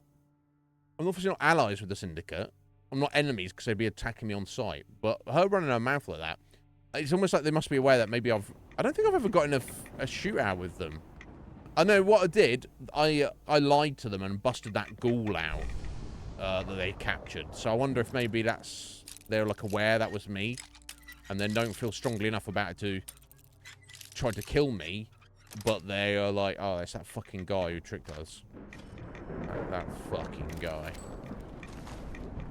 I don't know. It's kind of weird that they're running their mouths at me like that, right? Okay, no. Muppet. Call me a muppet. Do you know what I mean? That's fighting talk there, bro. But I don't want to balk the main quest, so I'm not gonna just. I'm not just gonna start shooting them, right? Okay, I don't. No, I can get into their factory here. Oh, requires key. Okay. Right, so I certainly can't at the moment. I'm gonna check out the smelters though. You know what? Yeah, Jargonaut. That's very insightful of you there. I think there's something to that, right? Yeah. Yeah, it's difficult. And look, I respect any kind of amateur video game developer, whether they're just making a mod for a Fallout, or whether they're doing a full-blown indie game, or whatever. It can't be easy. And obviously it's a passion project. It's something you care deeply about. But and it's got to be difficult. Because you're trying to make something that appeals to other people. And not just like one random person like your buddy, but like people on whole. So you have to be like careful and think carefully about what you do in that regard. You can't just do everything the way that you want to do it, because your particular tastes are not going to be appropriate with everybody else, right? So, but I think you're right. That's probably a good way of putting it, Juggernaut. Like, people make a thing and they're so passionate about it and they're trying to make it as perfect as they can that it becomes too obtuse to somebody who is completely new to it. Yeah, it's and I guess, look, there's nothing. It's better to try and fail in that regard than to not try at all. And hopefully they learn something from it. But yeah, I think you hit the nail on the head there a little bit. Yeah, and especially if it's like amateur modders, right? Because when we played Fallout 4 Vanilla a while back, well, that's not vanilla because we had some mods in it. We played the what's it called, Life in the Ruins mod list, which is, you know, fairly vanilla friendly, but it did have some just extra content in it. Some of it was great, right? It wasn't necessarily much to it, but it was like decent. It felt like it could have fit just right in with the base game. But some of it was fairly fucking janky, and to the point where you're wondering, like, why did the mod why did the creator of the mod list choose to add this in? I don't know. Unless they made it themselves. Hello? Mithras calling. Yeah, kind of wild that the Syndicate would have a base of operations right next to where the cultists are and not do something about it. Well, you know, not here to judge. I really don't know. Oh, all right, yeah, there's a few different ones. I played one Jargonaut called, which is no longer on Wabberjack, called, oh, Fallout 4 Enhanced Edition, which is like super gritty, survival, crafty, you know, hard emphasis on crafting, settlement building mod. And I thought that was great, but after putting like 100 hours into it or something, I was, you know, I was just ready for something else, so I stopped playing it. But yeah, in that you have to maintain, like, you have to eat food, you have to drink water, you have to sleep, which I think that might be the main thing, because people like that to start with. I do. But then after you get like 100 hours into the playthrough, it becomes more like just an annoyance that you have to take care of, because you have plenty of food and you have plenty of water and you have somewhere to sleep, but then you have to go to the rigmarole every like hour or so in the game of dealing with it. And it's like, well, this is not really adding too much to this. You disgust. But what I did like about it is that pretty much every single piece of junk in the world it has some use, to the point of you really kind of almost needing to pick it up to survive. Because like there's hardly any ammo, there's hardly any stim packs. But again, on a long enough timeline, all of that becomes kind of redundant. But yeah, I did enjoy that. Who's there? But yeah, it's hard to find the balance, isn't it?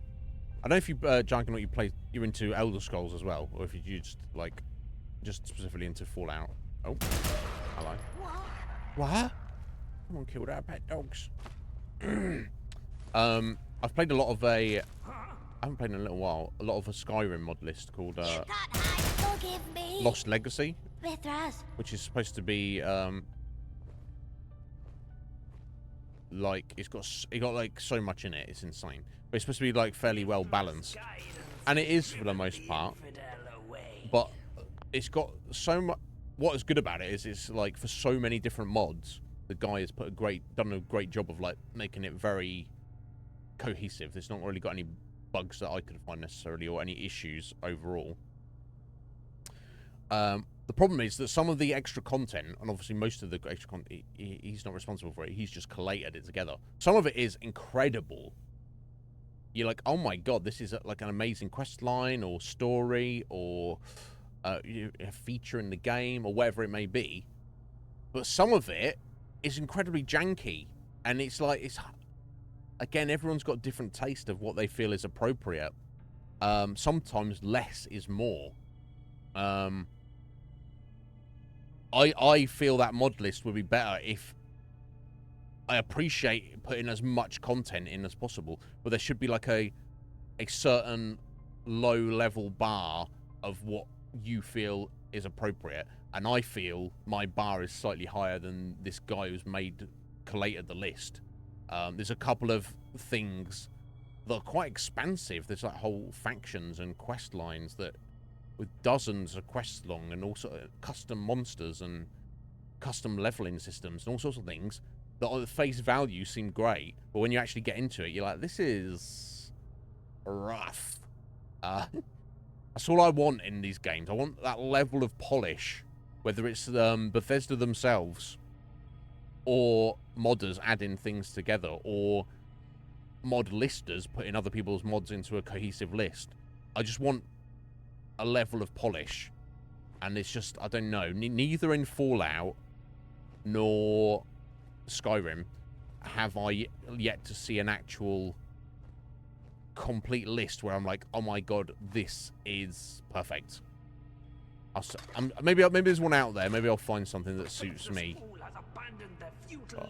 I don't know, I've not come across it yet. Good. What the? Futile little game. What the? Oh yeah. Oh, okay. Yeah. Yeah. So the Legacy of the Dragonborn is the whole museum thing where you become like they add like the Explorers Guild or whatever, and you have all that. So that's in it, and I really like that. I think I played through most of, if not all of, the quest line of that, and I thought that was fucking excellent. And I love the idea of collecting all the items together in the museum. That is very cool. I'm definitely down with that. But yeah, that's the core of it. And then this guy's loaded loads of other stuff in. And again, most of it is amazing. Some of it is not. So it's like, And I put like 200 hours into a playthrough, and I'm like, there's so much content I just didn't even get to. So my problem with playing that is like, I want to play Skyrim with all the stuff and do everything, and it's like, there's too much content. But next time I load it up, which I don't know when that'll be, but I really need to just kind of like not think about, well, I need to do this and I need to do that. I just need to like just pick a thing and just pick a character and just do it and not worry about trying to do everything. But we'll see.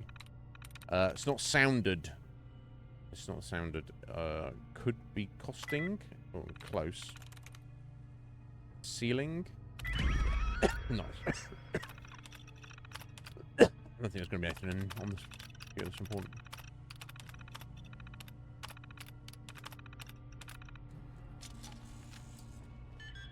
Just kill Mithras, but sorry, I'm just catching up. I don't know if I missed something Heather said.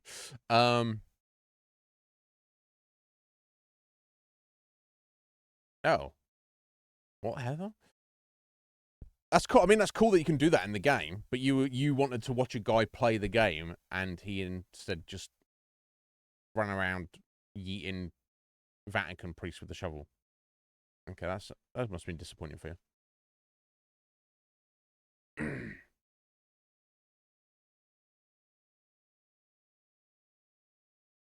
Yeah, I think that enhanced edition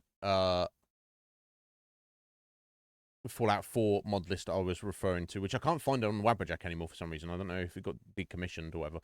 Juggernaut. I think that was based on the Horizon mod, which I believe is the one with, like, it kind of makes it more gritty, right? So that would be interesting for me to play again. Or some version of it.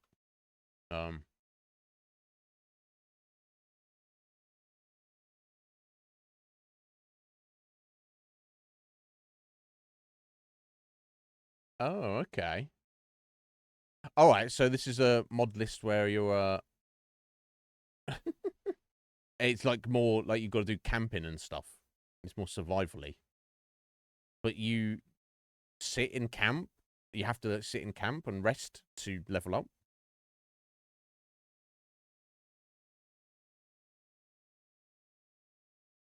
Wow. Yeah, that's interesting. Yeah, and this is what you brought it full circle there to what you were saying earlier, Juggernaut, of course, is that just because you as a creator having a wonderful, amazing idea and you're like, this is so good, you have to try, or you don't have to do anything. People can do whatever they want, right? But if you want to have mass appeal to like the Skyrim or Fallout modding community, and when I say modding community, people who are interested in playing the mods or mod lists, like, do some like market research, ask some players. Does it sound like cool to you? Would you really like to be forced to have to make camp to see things on your radar, and then also you just sit there doing nothing for 2 minutes before you see things on your radar? Ask some people if that seems fun to them. And some people might be like, oh, well, if it's nighttime and you've got some amazing graphic overhauls, I'm going to look at the stars, and that's amazing. Yeah, I'd really like that. Just chilling the ambience. And obviously you, Juggernaut, and I think 99% of Skyrim players don't want to be sat there doing nothing. You want to be running around doing stuff. Whatever that stuff is, whether you're fighting stuff or exploring or crafting materials or you're looking for alchemy ingredients or whatever you're doing, you want to be doing stuff. You don't want to be sat there just doing nothing, right? I don't know. That's the tricky thing between mod lists that go more like, oh, this is like a simulation where you have to, it's very gritty and it's survival and you have to rest and you have to do this and you have to do that. Or like the extreme other end where it's like very much like vanilla, Bethesda style, where it's not hard and it's like very easy and everything is very simplistic, and even the crafting systems are very simplistic, and the leveling systems are very simplistic. Finding the balance is so tricky. I've never looked at them. I don't know if you've ever seen games like this, Juggernaut. It's like, I think they're mostly like third-person shooter, survivalist sandbox games where and some of them are like with zombies and some of them are not. Where it's like so gritty. That you're down to like everything is so simulation that you have like a carry capacity, but it has to all like Tetris into your backpack, and then you have to like find clothing, and then your clothing gets damaged, and then you've got to like make sure to pee and poop, and then you've got to rest and stay hydrated, and there's also, and it's like I do that shit in real life. I don't, but also I don't want it to be like just like super basic, like Bethesda, like vanilla. There is some balance, and I think every player has the perfect sweet spot, which no given mod list can really totally satisfy any one player. I think it's on every individual player to search for that experience that most appeals to them, and you're probably never going to be truly satisfied, unfortunately. I think that's the problem. But I don't know. Like I say, I like the idea of the more gritty survival things when it's not taken too far. But I don't know. I'm never satisfied. That's my problem.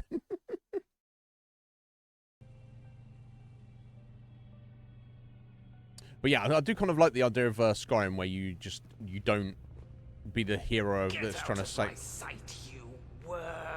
Wow, make me. Where you're not like the hero. You're just like, I'm just a fisherman. I'm just gonna go fishing. I'm just gonna be an alchemist. I'm just gonna collect. Oh shit. Mistress has shown me your true nature. Oh, it's like that, is it, bro? Mithras has shown you nothing. Mithras has shown you your death. You disgusting beast. You'll die. These guys. I'm taking a pin in the mirror, don't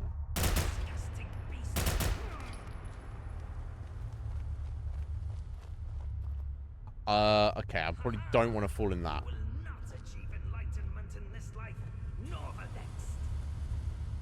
What about the one after? Well, the one after the next one? Maybe? Maybe this way first? Oh! Whoa! Fucking hell, bro. I thought I was done then.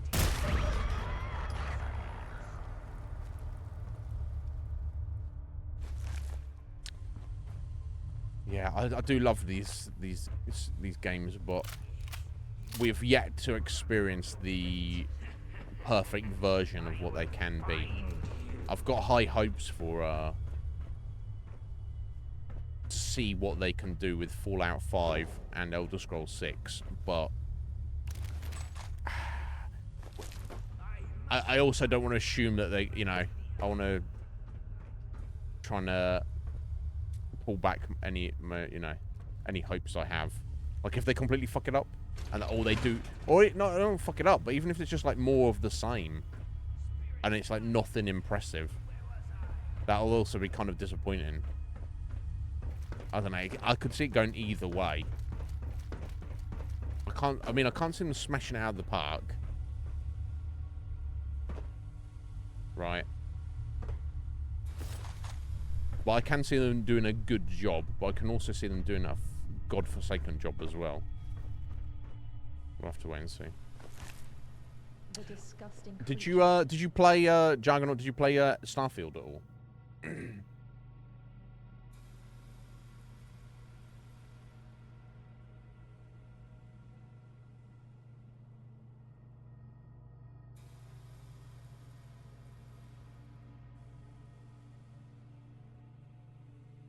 Yes, yeah, exactly. You just want to get on and go from A to B, or, you know, work on a particular quest, or, you know, a mission, or maybe you're just like, I want to just go over here and explore and like loot it or kill some raiders or whatever. But you're like, oh no, well you need water and you need some food, and that's more important. You need to do that right now. And you're like, well,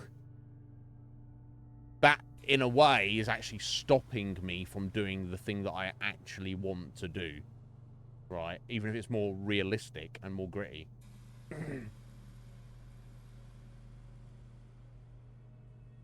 Oh, and they've even gone so far as to make it so it cannot be gotten around. Yeah, that's the thing, isn't it? And then again, it's what you said earlier, Juggernaut. It's this idea that the creator knows best. I love workarounds and cheats in games.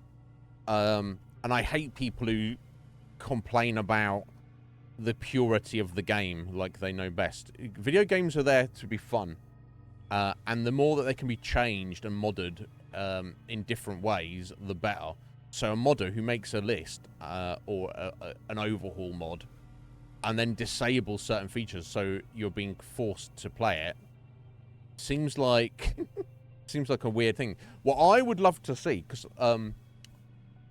obviously in Vanilla 4, Fallout 4 Vanilla 4, that sounds tasty, but Fallout 4 Vanilla, they've got the survival mode, which is very basic, bare bones, but it has like certain features, isn't it? Like you have to, I think you can't fast travel, you have to rest in the bed to save your game. What they need is, much like they have difficulty slider, which you can do at any time, just have every single survival option that you can think of in the options menu, which you can toggle or slide on and off at any time in the game. So if you want to be forced, if you want to just disable fast travel, that doesn't even really need an option, does it? Really? Because you can just choose not to use fast travel. When I first played Skyrim, when it was released in 2011, and I was playing on Xbox 360, I purposefully, out of my own choice, didn't use fast travel in that game at all until my character's like level 64. I would just literally just run from A to B in the game because I was so hype about the game. I was so immersed in the game that I was like, I will just walk from A to B. And this is like the original version with no mods, no DLC, buggy as fuck, relatively less content than there is nowadays. And I still had a great time with it. I didn't need an option in the game to force me not to fast travel. I just chose not to do it. So they should have that for every different aspect. So then you as the player can pick and choose whatever appeals to you at any given time, whether that's a feature you want in the game. Or you have to eat food. Okay. Toggle that on. Oh, not only do you have to eat food, but you have to have like some weird crap cooking system where you have to make sure the food is good to go. Well, turn that on if you want that level of detail, right? That's where it needs to go. The gameplay experience, whether it's Bethesda or mods, needs to get to the point where every facet of the game that is being presented to you as the player, you can change on the fly to suit your preferences. That, I think, is the future they need to lean into. Rather than going, oh, this is survival mode and it has X, Y, and Z. Don't have a survival mode. Just have every possible option of difficulty or immersion be an option that the player can turn on or off or slide to 0% or 100% as they want. You know, even like just kind of like the difficulty settings. You got normal, hard, very hard. You know, it's like, but what does that mean? That just means the enemies do more damage and take less damage. Isn't that basically what it means? Well, why not have those factors? You could have a custom difficulty setting where you and the enemies, it's like realistic damage, right? Where, you know, one shot from any gun will just kill you and the enemies, right? You could have that as the difficulty. It's not really difficult. You just got to be tactically sound and situationally aware. Or, you know, maybe you're like, I don't really like that. I want the opposite. I want to be a bullet sponge, and I want the enemies to be bullet sponges. So you're like running around like you're playing Borderlands or something. But you just got to like, well, I've got all this ammo, so I might as well use it. And you just got to blast enemies like 50 times, but you're basically invincible yourself. So what's wrong with that? Don't have them as separate settings. Just have them as toggleable settings in the menu. It's not difficult to conceptualize. Sorry, We're ranting today, apparently.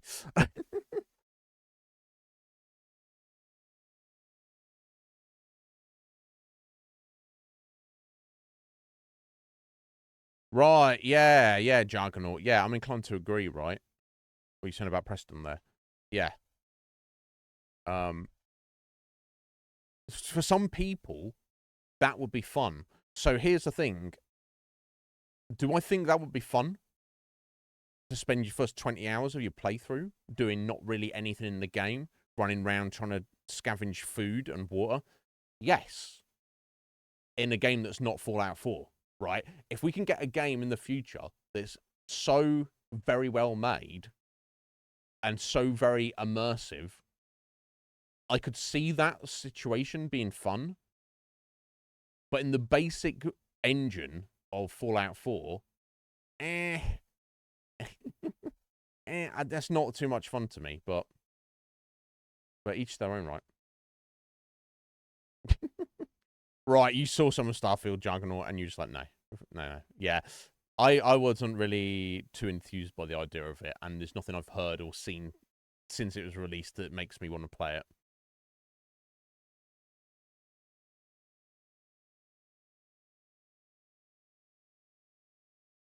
Yeah, that's what we did as well, Kuma. Yeah, when we played The Witcher 3, we just fast traveled around and you just run, just run to the next fast travel point. We basically never used Roach. But some people might want to play The Witcher and just never fast travel, and they're always just riding Roach from A to B because that feels cooler for them to do in the game. Nothing wrong with that, right? I think there's a bunch of stuff in when we played Red Dead Redemption 2 where that is an immersive game, right? There's so many cool little things in that game. It has stuff in the game you don't even notice unless you're like looking for it. But even then there's the balance, right? I never went to the bar and got my character drunk just for the hell of it, because I'm like, that doesn't. Where some people might find that fun to just do, but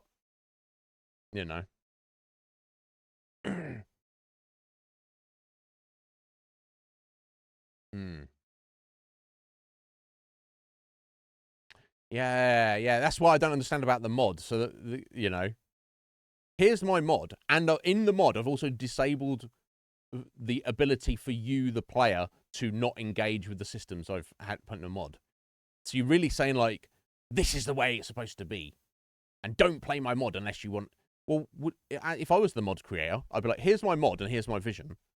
But if you want to use the console commands and hack the game to just take the parts of my mod that you like and then just completely ignore the parts of the mod that you don't like, why on earth would I have a problem with that?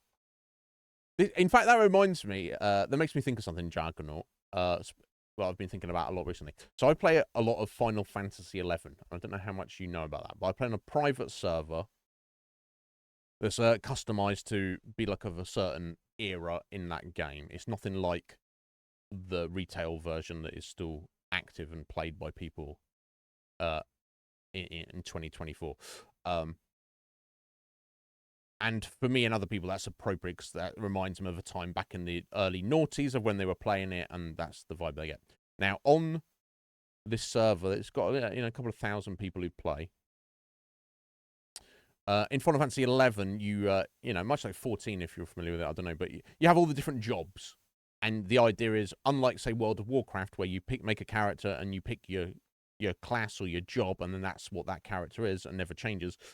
In Final Fantasy 11 and 14, you have one character, and you can play all the jobs on that one character. That's kind of the crux of that style of game.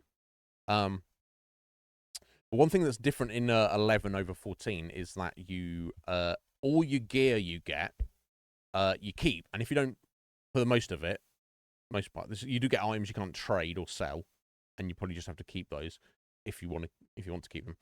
You can sell items and stuff. So rather than in 14, you get a new weapon, and then it's really awesome, and it's really easy to get, but it's also kind of worthless because as soon as you get 2 levels, you're going to be getting a new weapon or whatever.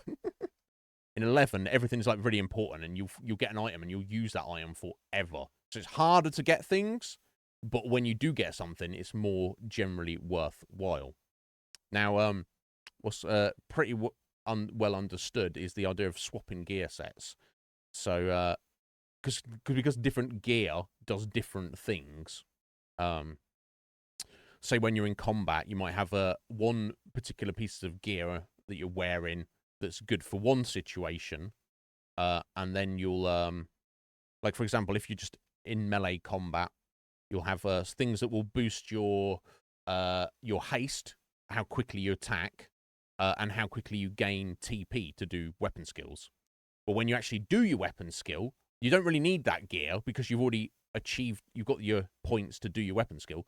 You would switch in gear that would make your weapon skill stronger, but you don't want that gear on while you're trying to build your TP to do your weapon skill. So you're constantly in combat, you're switching between. Like, for example, if I think of the thief job, there's loads of gear. One of the abilities of the thief is to steal. You can steal items from enemies, right? You can do that once every, like, 5 minutes or something. So it's not that often, but often enough. You can have gear that improves your steal rate, right? But that gear that has the steal ability on it, what enhances the steal ability, is basically poop for anything else other than stealing. The point I'm trying to make is you need lots of different gear for lots of different situations. However, the server we play on, the devs of that server, they give us very relatively limited inventory space. So because of if you're doing gear swapping, you have all these situations, you've basically got enough storage space to play, you know, depending on the player and depending on the jobs, anywhere between 3 and 5 jobs at end game at max level. You don't really have any more storage space than that, practically speaking, although people will take shortcuts and, you know, find ways around that. And there's a lot of crossover with certain gears with certain jobs, for example. For something like, say, Dark Knight and Warrior, they have a lot of very similar gear they will use. That's just one example. Or like maybe a white mage and a red mage would have a lot of gear they would use that would be very similar. But still, you're very limited. But the core of these games, to me, is the idea that you can play all jobs on a single character. Now, I would think that most people who play on that server, we are dying for more storage space for our gear. And the devs are constantly like, no, we don't want you to have more storage space. We really just want you to only play X number of jobs at max level. Even though the vast majority of the player base, a lot of joy of the game is to just level up jobs and then get them geared up to play at end game. There's like, what is it, 12, 15 different jobs at the moment? And they're like, no, we don't want you playing 12 or 15 different jobs. We only want you playing 3. So yeah, that reminded me, Jargon. That's this idea that they're like, we're the devs. This is our server. If you want to play on our server, you've got to play by our rules. Even if the vast majority, 99% plus of the player base would be like, yeah, but we're here to have fun. They're like, no, we know better than you. That's very much kind of the vibe they give off. And it's just like it's a weird situation, right? It's like what you're saying about the mod lists. It's like, no, this is our creation, and we know better than you. And then the players are like, yes, but what about fun? And they're like, you don't know about fun. We know about fun. It's our creation. Yeah, we'll tell you what's fun, and if you don't think it's fun, you should fuck off. And you're like, okay, that's fine. But you're saying that to like thousands of people who at least communicate that idea. But anyway, sorry, that's a little rant there.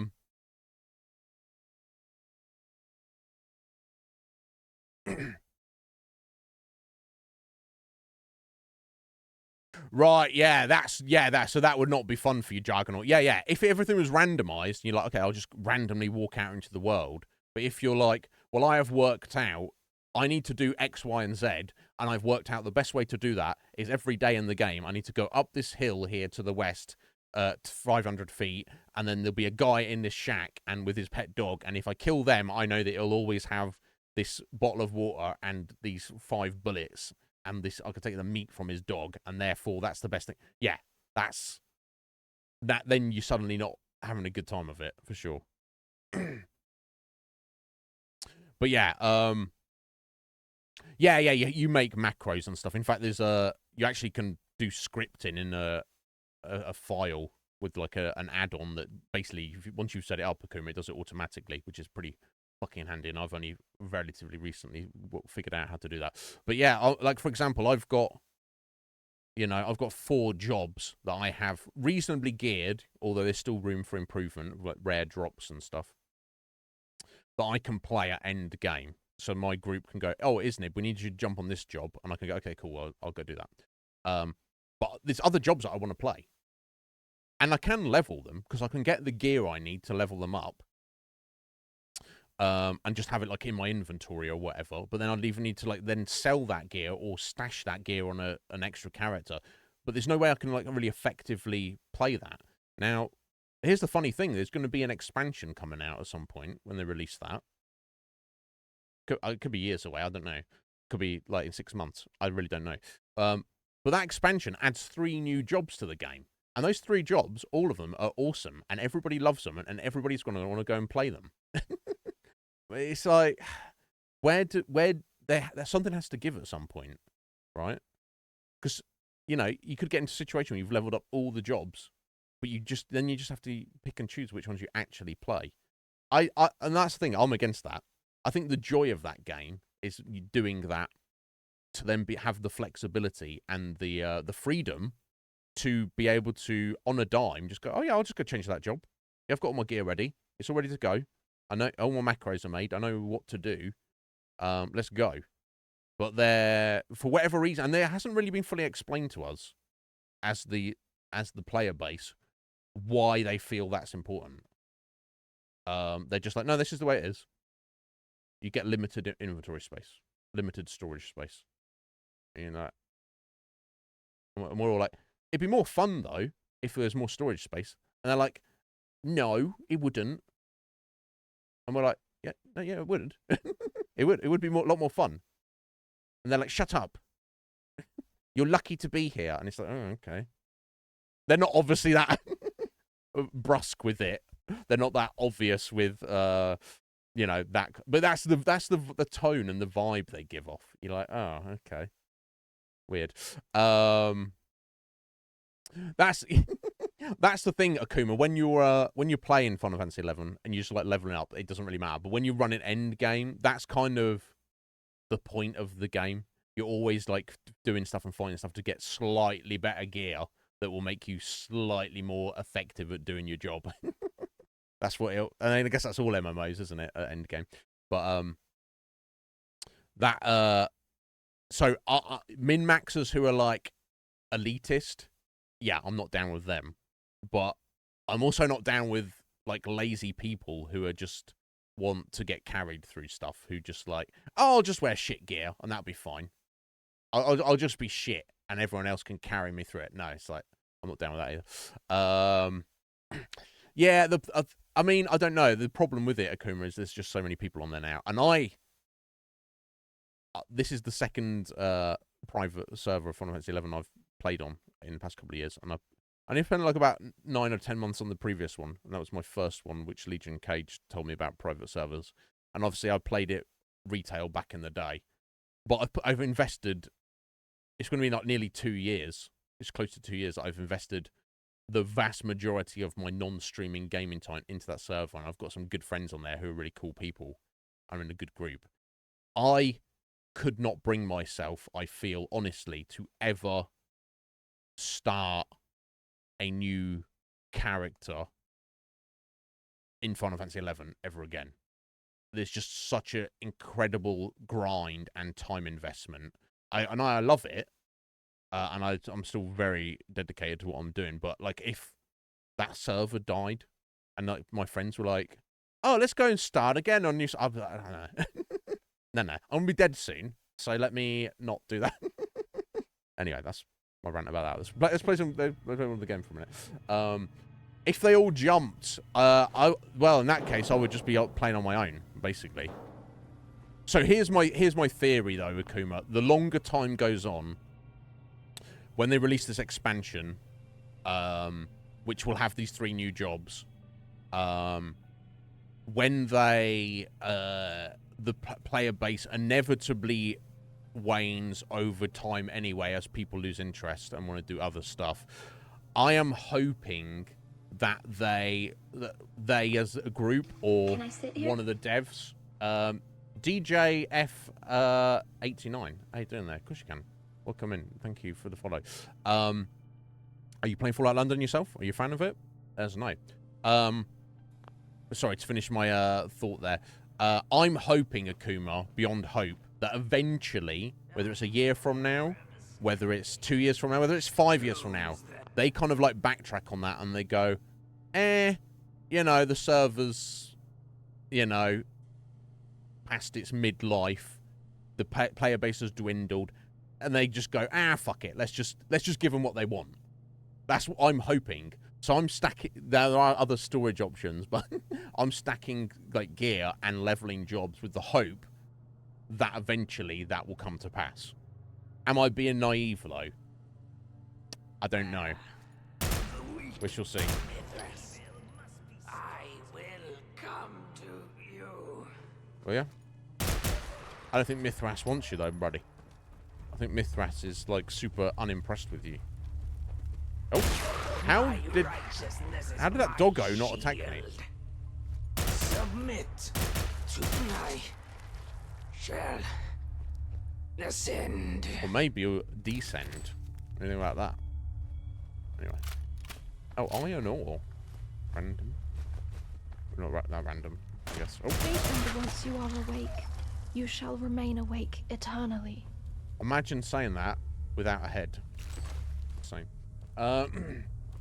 Yeah, it's just like I say, if it was just me that felt it and everyone else was like, no, this is ridiculous. It's just very much that the players, the player base, the vast majority are like, that makes things more fun. But the devs are like, something balance, we don't want you to do that. I wonder if it's like the devs who actually play on the server as well don't have the time, so they kind of they only have time to play a couple of jobs. So like, well, I can only do 2 things, so the rest of you can only do 2 things as well. I don't know what it is. What the fuck? Inferno Gehenna with a giant hammer. What the fuck, bro? Where did he come from? Why is he hanging out with the Mithras guys? That's weird. Anyway, let's you know what we're doing, don't you? We're doing some of that. Didn't quite kill him. That did though. Yeah, fuck, bro. What the hell? Weird. I'll take that junk from him, I guess. Swan boat fragments. Fucking swan boat fragments. That's fucking the swan from from the behemoth super mutant from Fallout 4. It's just what this monster's character model is based on, and they just didn't take away his parts, his drops. Yeah, I mean, it's not taken away from my sanity, but what it does, Akuma, is it makes some people lose enthusiasm because they go, oh, I've done this and this is where my character's at, but I can't practically do anything else now. Oh, let me just go play other things. Whereas if they didn't have that, they would have like plenty to do for potentially months or years to come. It's just, you know, it's just a bit frustrating because I don't really understand the point of it.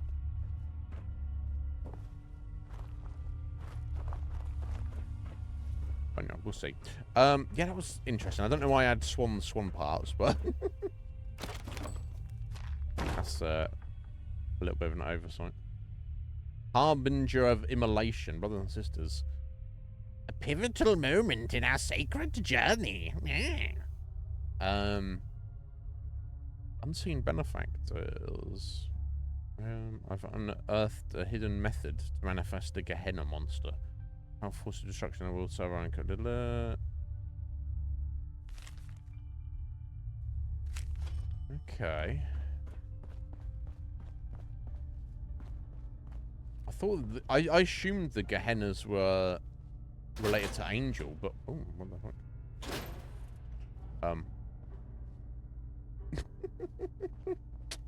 Yes, I see. I see. Oh, we're back here. Okay, so there wasn't really much in this place, was there? Okay, let's go. Although we spent like an hour in because I was ranting.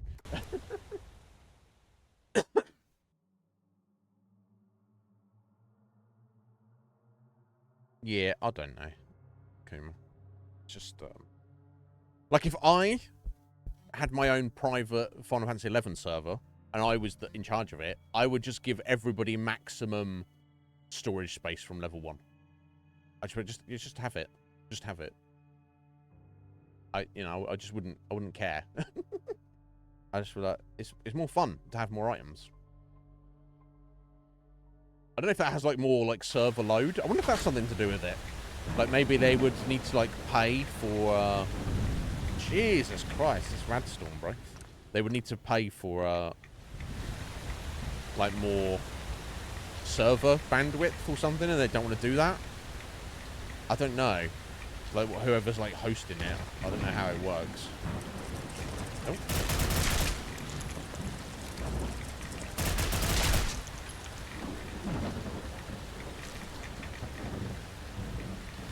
Maybe that's a factor, maybe it's not.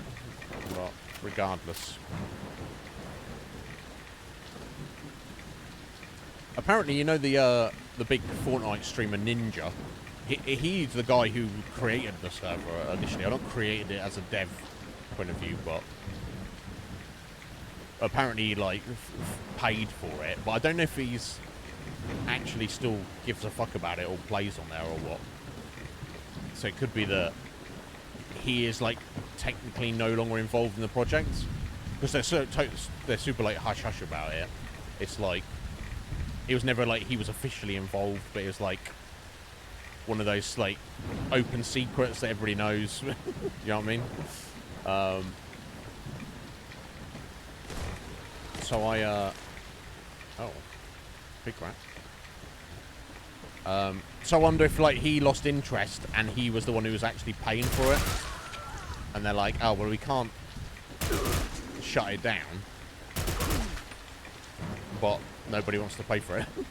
And of course, because it's technically a private server based on an actual registered intellectual property, they can't charge money for it. They can't turn around to us and say, hey guys, we need everyone to give us $1 per month for running costs. Because Square Enix would come down on them like a fucking ton of bricks. So,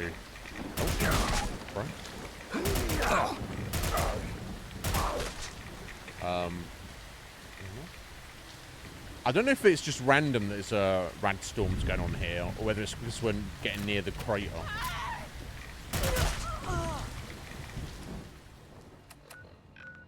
I'll say near. We're all the way up here, and the crater's like down here, so I don't. And I guess actually you do get it very raddy when you're like over here, and when you're over here. So maybe it's just like this section of the map is like always going to be radstormed, unless of course you use the thing to remove it. So we've got Volzen Warehouse. That's Amazon in this world. Aluminium Metalworks, petrol station, toy factory, storage facility, textile manufacturers, Kasuna bike factory, and then the X-Cell Center. Okay. I mean, I want to be getting to the other factories before I go this way, but let's check out the Amazon depot first.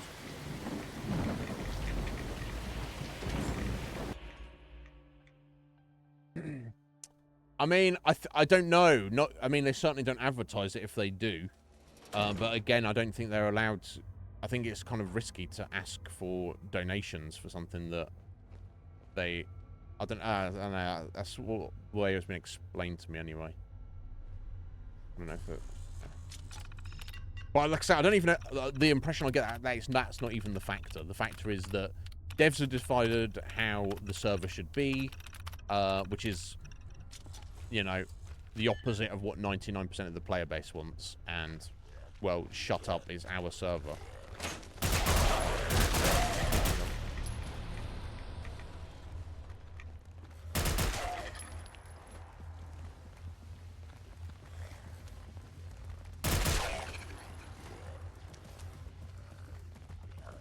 But yes, something they'll have to give at some point. See, they'll have to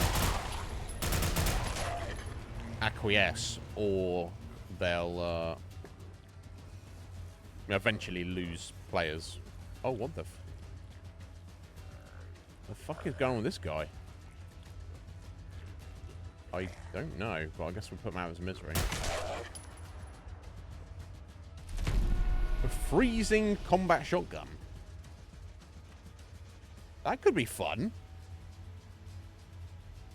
So rather than having double damage on the first hit, it just baseline does an extra 10 points of freeze cold damage on every shot. And if you get a crit, they get frozen solid. It could be fun. I don't know, we'll see. I need some Radaway. What the fuck, bro? Getting radded the fuck out of there.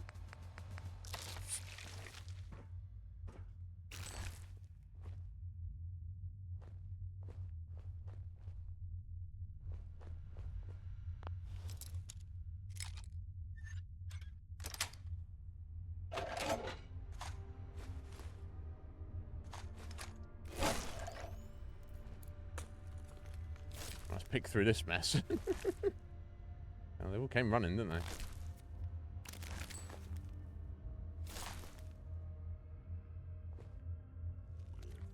Oh. Hello, buddy.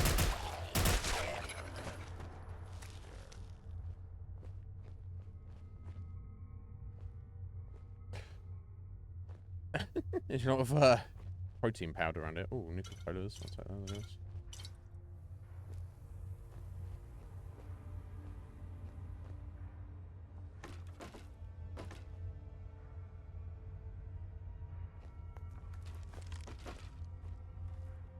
I don't know why the Weetabix meant to be dead there, bro. That's right, I thought someone moving like that. Maybe not. I don't know why the Weetabix doesn't have any rads on it. It's because it's dry. Does radiation need something that's kind of like has moisture in it to irradiate it? I don't know how that works exactly.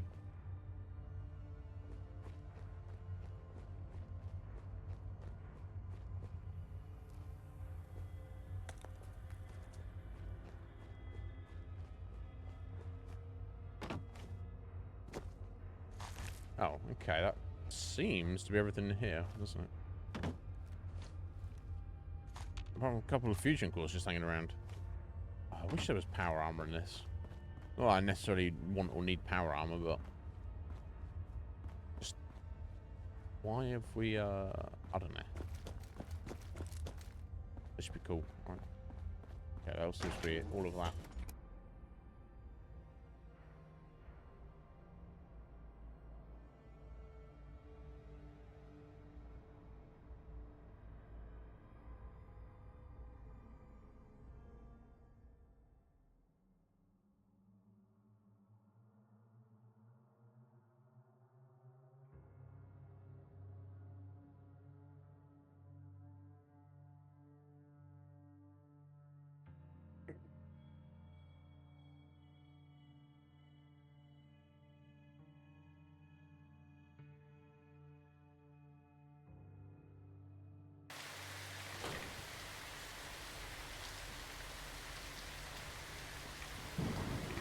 Right, let me see if I can get over to these factories.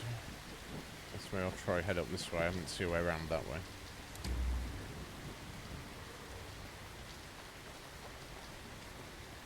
Go through here?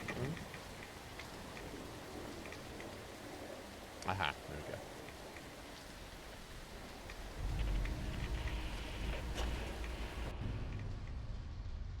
Let's see if these guys have got a Gehenna as well. That's wild.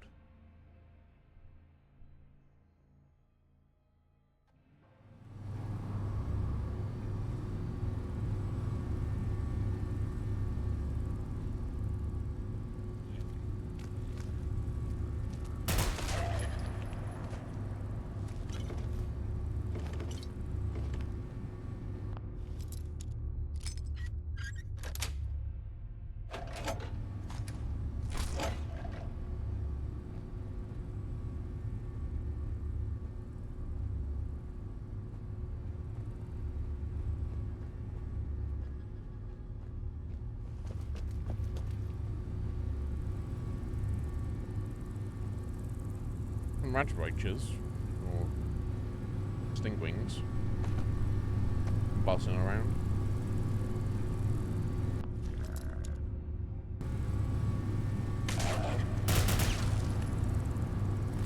Where you come from, buddy? There. Oh, fucking bloat flies. Gross.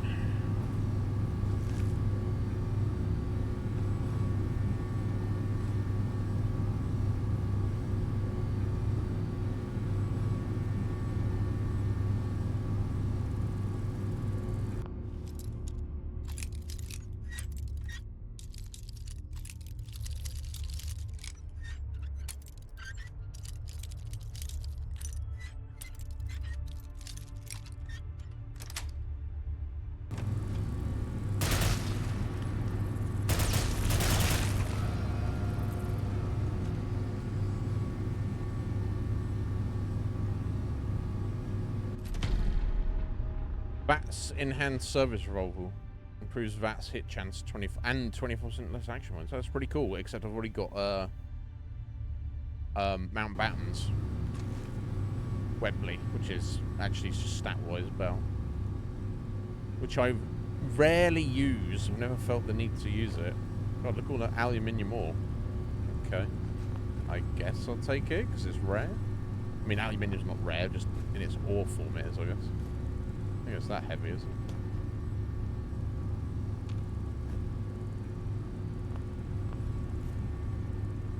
Not that I specifically need it, right?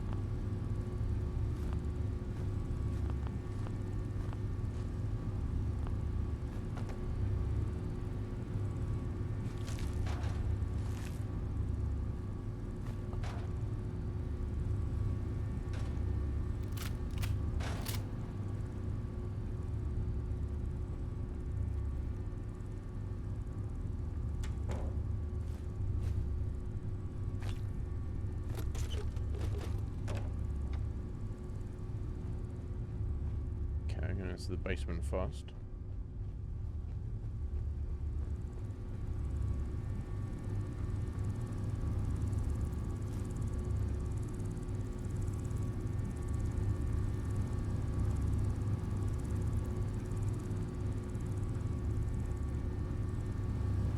I see you, bitch. Yeah, clearly Heather would not be coming in here.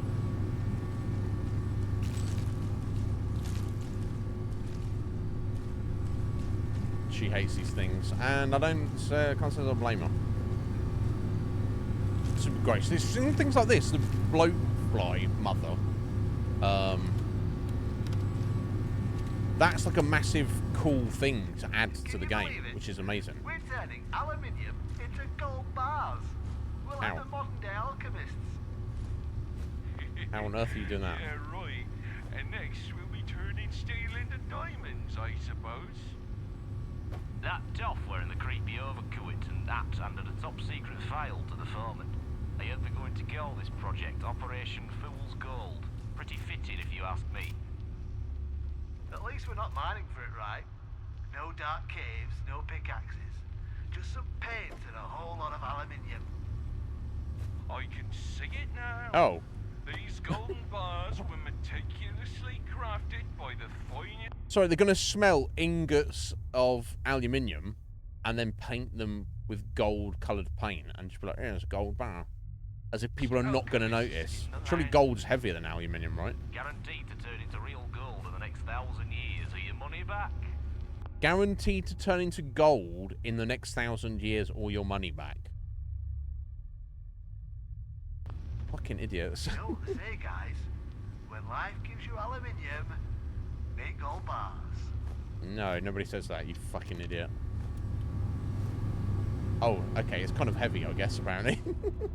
It's kind of heavy. How much have I got, in fact? Oh, wait, no, it's stupidly heavy. It's 5 per unit. Oh, fuck it, I don't know, let's throw it all on the floor. Okay.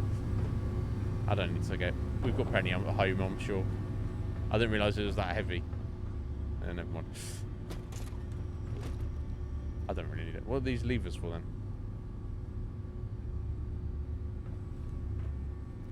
Nothing at all, apparently. Okay, that seems to be everything here. Never mind, time to leave.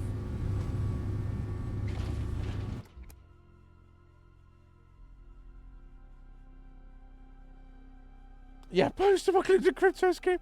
That's wild, though. I guarantee, Jargonaut, that this block of junk I give you will turn into a bar of gold in 1,000 years. And if it doesn't, 1,000 years from now, I'll give you your money back. All right, yeah. I see. I see.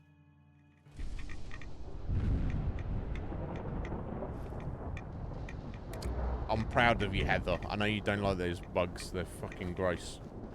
I assume it... Oh, here we go. Gross bugs.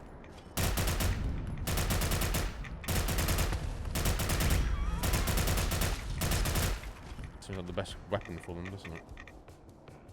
Fucking floaters. Get out of there.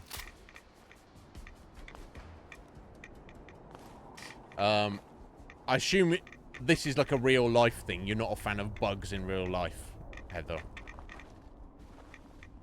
That's what I'm assuming. Which is, you know, perfectly understandable. I'm not freaked out by them like some people are. I'm not like a fan of them. I don't want them hanging around, right? I'm not welcoming them into the house.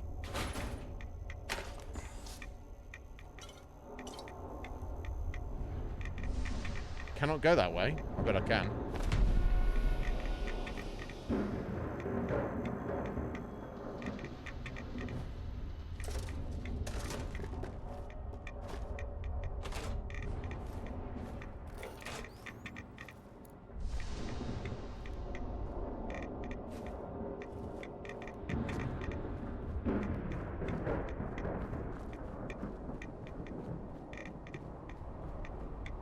Yes, this is the Yes Toy Factory.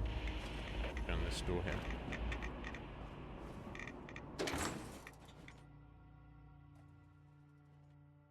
Bugs Bunny. Yeah, there's bugs, and then there's bugs. Yeah, what's up, Doc?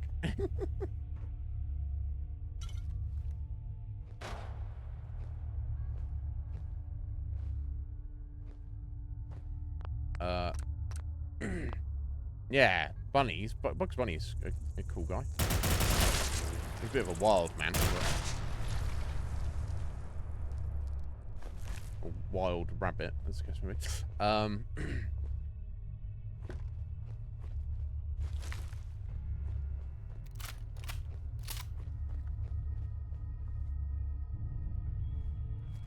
That's a giant teddy bear. That's cool. I like that. Not practical, but they're incredibly cool. Like giant stuffed animals.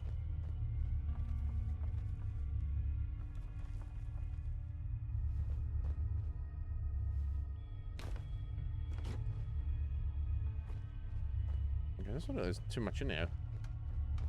Nope. I didn't mean to go through there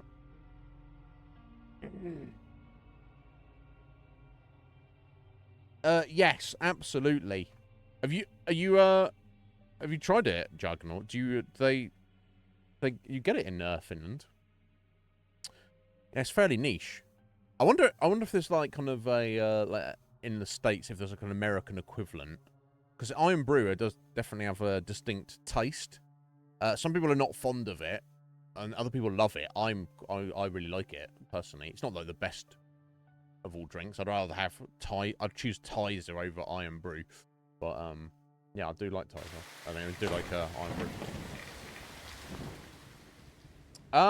They import it, do they? Right. Okay, so it's not cheap, but you can get it if you want. Yeah, I think it's great. I do like Iron Brew. Not for everyone, though. Like a Bud? As in Budweiser? Heather? We're just talking soft drinks. Heather's like, stop. She's like, time to get drunk. Yeah. Yeah, I'm not against, I'm not against, I don't really drink too much. But I'm, yeah, we're talking like light beer or lager. I guess that's what I'd go for. Typically. I'm quite fond of rum. Just like, you know, rum and Coke. Rum with some kind of mixer. Or, you know, particularly like dark rum. I'm into that. But, yeah, most alcohol I'm just really not a fan of. But yeah. There you go. So what you're saying is, Heather, what you're saying is you're inviting me over and we're gonna get drunk. That's what you're saying. I can't be held responsible for anything that happens after that. Okay. Oh. Yeah. Yeah, exactly. Exactly. Okay, there's nothing interesting on the computer. Dish rags. Sorry, did the machine start turning the teddy bears into dish rags? I don't know. Oh, okay. Yeah, okay. So in this area of the city, there's a lot of these factories, but there's really not too much in either of them. Any of them. Let's head out this door, because it should put us on the roof. I don't know if it's safe to jump down from here, but... We'll have a little look. Again, we're wrapping up fairly soon. 10-15 minutes. Yeah, I'm sorry it's been a short one today, but that's just the consequence of Wednesdays and all of next week. I'll do what I can. It's hard to judge how much we have left of the game. We may even finish up our full exploration. I think we'll finish the full exploration of the map that we can get to, being the airport we're around now, heading towards all these factories. And, the island that's got the dome on. Oh, okay. Oh, shit. Okay, I don't think maybe I don't want to be jumping down here. Okay, let's get back inside then. Is it? Yeah, yeah. I'd like to think, maybe if not by the end of tomorrow's stream, by the end of Friday's stream for sure. And then I'm sure there's still a lot of stuff left to do in the game. But I would imagine we're kind of getting towards the end, aren't we?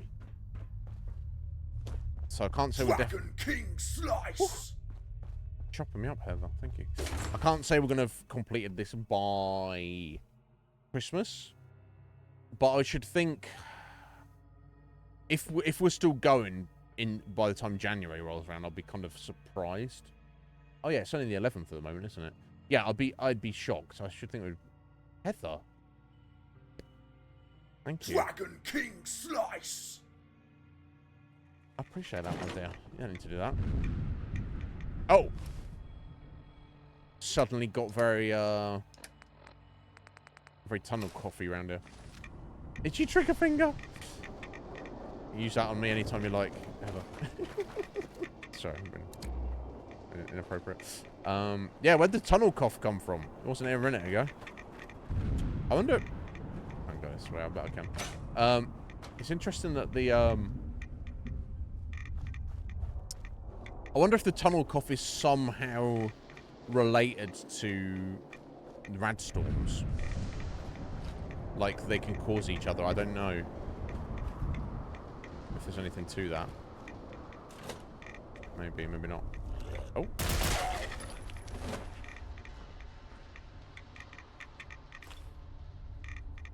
I do, Love the attention to detail. I think I need to pop a rad X. Not that it's going to make that much difference, but... I think that was a rad away as well, alright.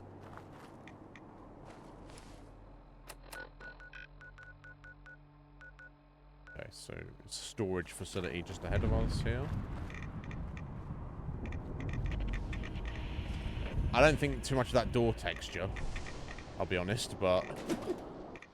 Never mind, eh? You should love the attention. I mean... Yeah, I went. That's been my mind. Yeah, most people like attention, don't they? To some degree. Some people like it more than others. Some people want to be left alone a little bit. But yeah,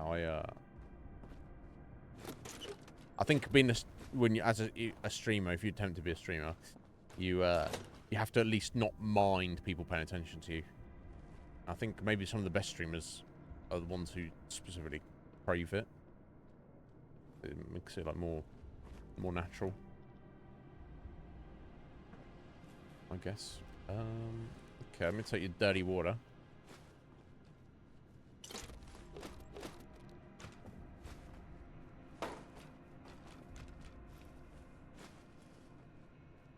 Yeah, let's crack this terminal. I do care about attention to detail. Heather, you've obviously noticed that. Both. Oh no, okay.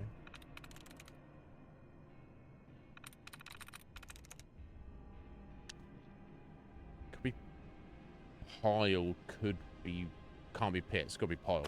There we go. I don't even care about any of this.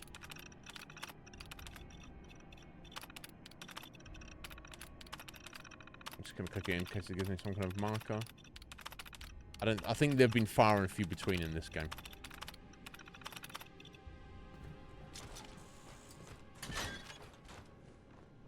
Which is fun. Right, yeah, sounds like ghouls above us, doesn't it?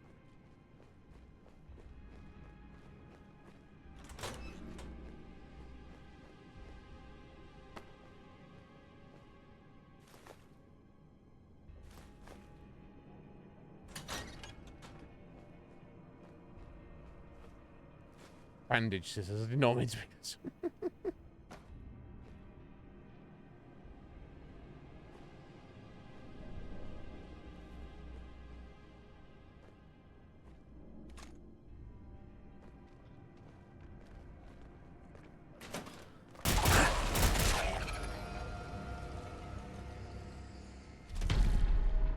Oh shit! Here we go. Clearly, the game wants me to use a combat shotgun again. Mighty combat shotgun. 25% more damage. And I don't know if that's base or cumulative with the upgrades. If we get the advanced receiver on it. Either way, that's got to be a better upgrade than the double on the first shot. Maybe when we go back, I'll get this upgraded and then we'll maybe play around the shotgun again. It has been a long time, to be fair. Oh, level 59. Right. Okay, we'll clear this warehouse, this storage facility. I'll level up and then we'll save it there for today.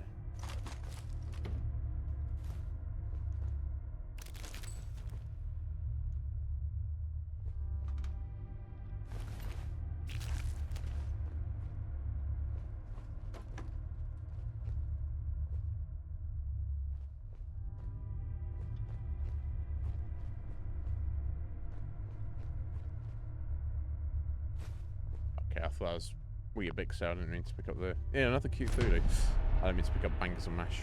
Never mind. Although it would actually matter because, Okay, I think that's everything, isn't it? Oh, no, we can go upstairs. I'm not really eating too much food at the minute because I've got that slow tick regen now. Okay, that's inaccessible.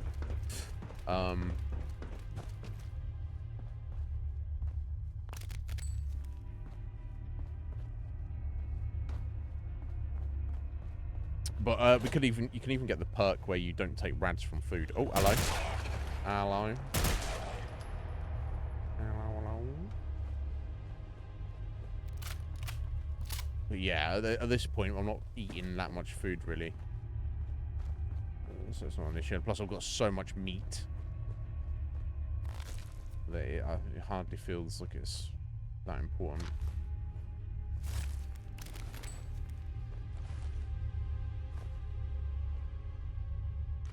I think that's everything, isn't it? Oh, okay. I missed. Let's get out here and we'll pick our next level up.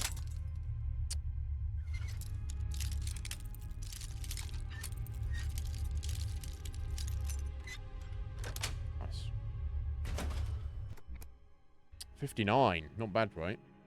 I'm getting there. Getting somewhere.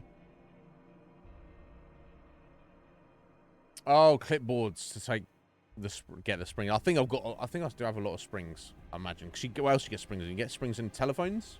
Yeah. I do always pick up telephones.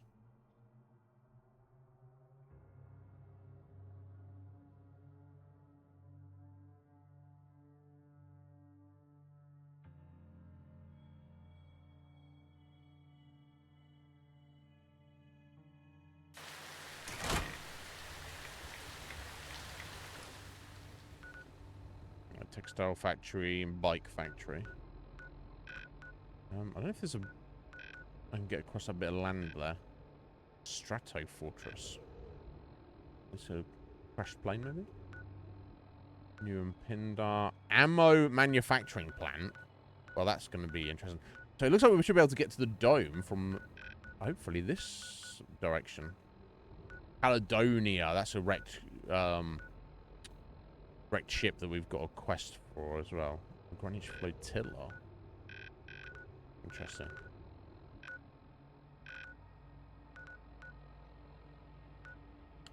Anyway. Let's see.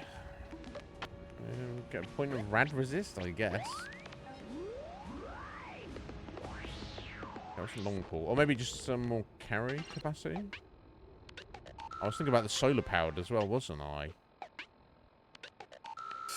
Yeah, the fact it says between the hours of 6 AM and 6 PM, but I don't know if for that you have to also be in sun.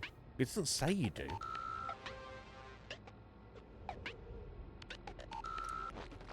So that's an option, or we just get some rad resist. Or I could just get some more carry capacity. Where's that under? Pickpocket, rude. Yeah, strong back.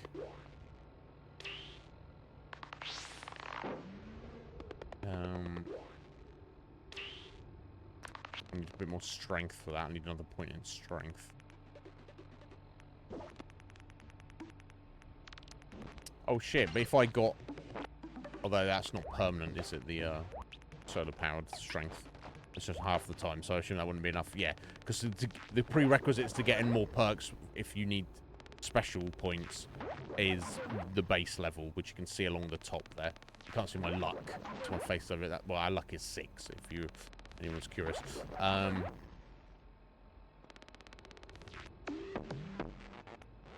Or, of course, like just getting points in doing more damage.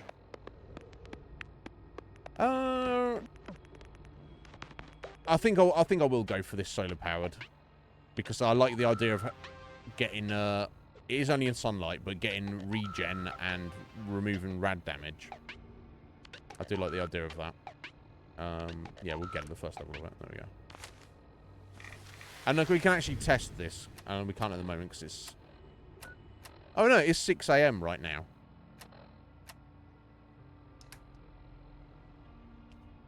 So it is working. So even though this is definitely not sunshine, it is giving us a benefit just because it's literally the daytime.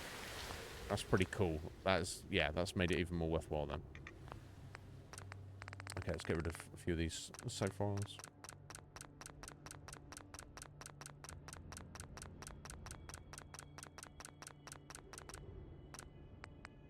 There we go.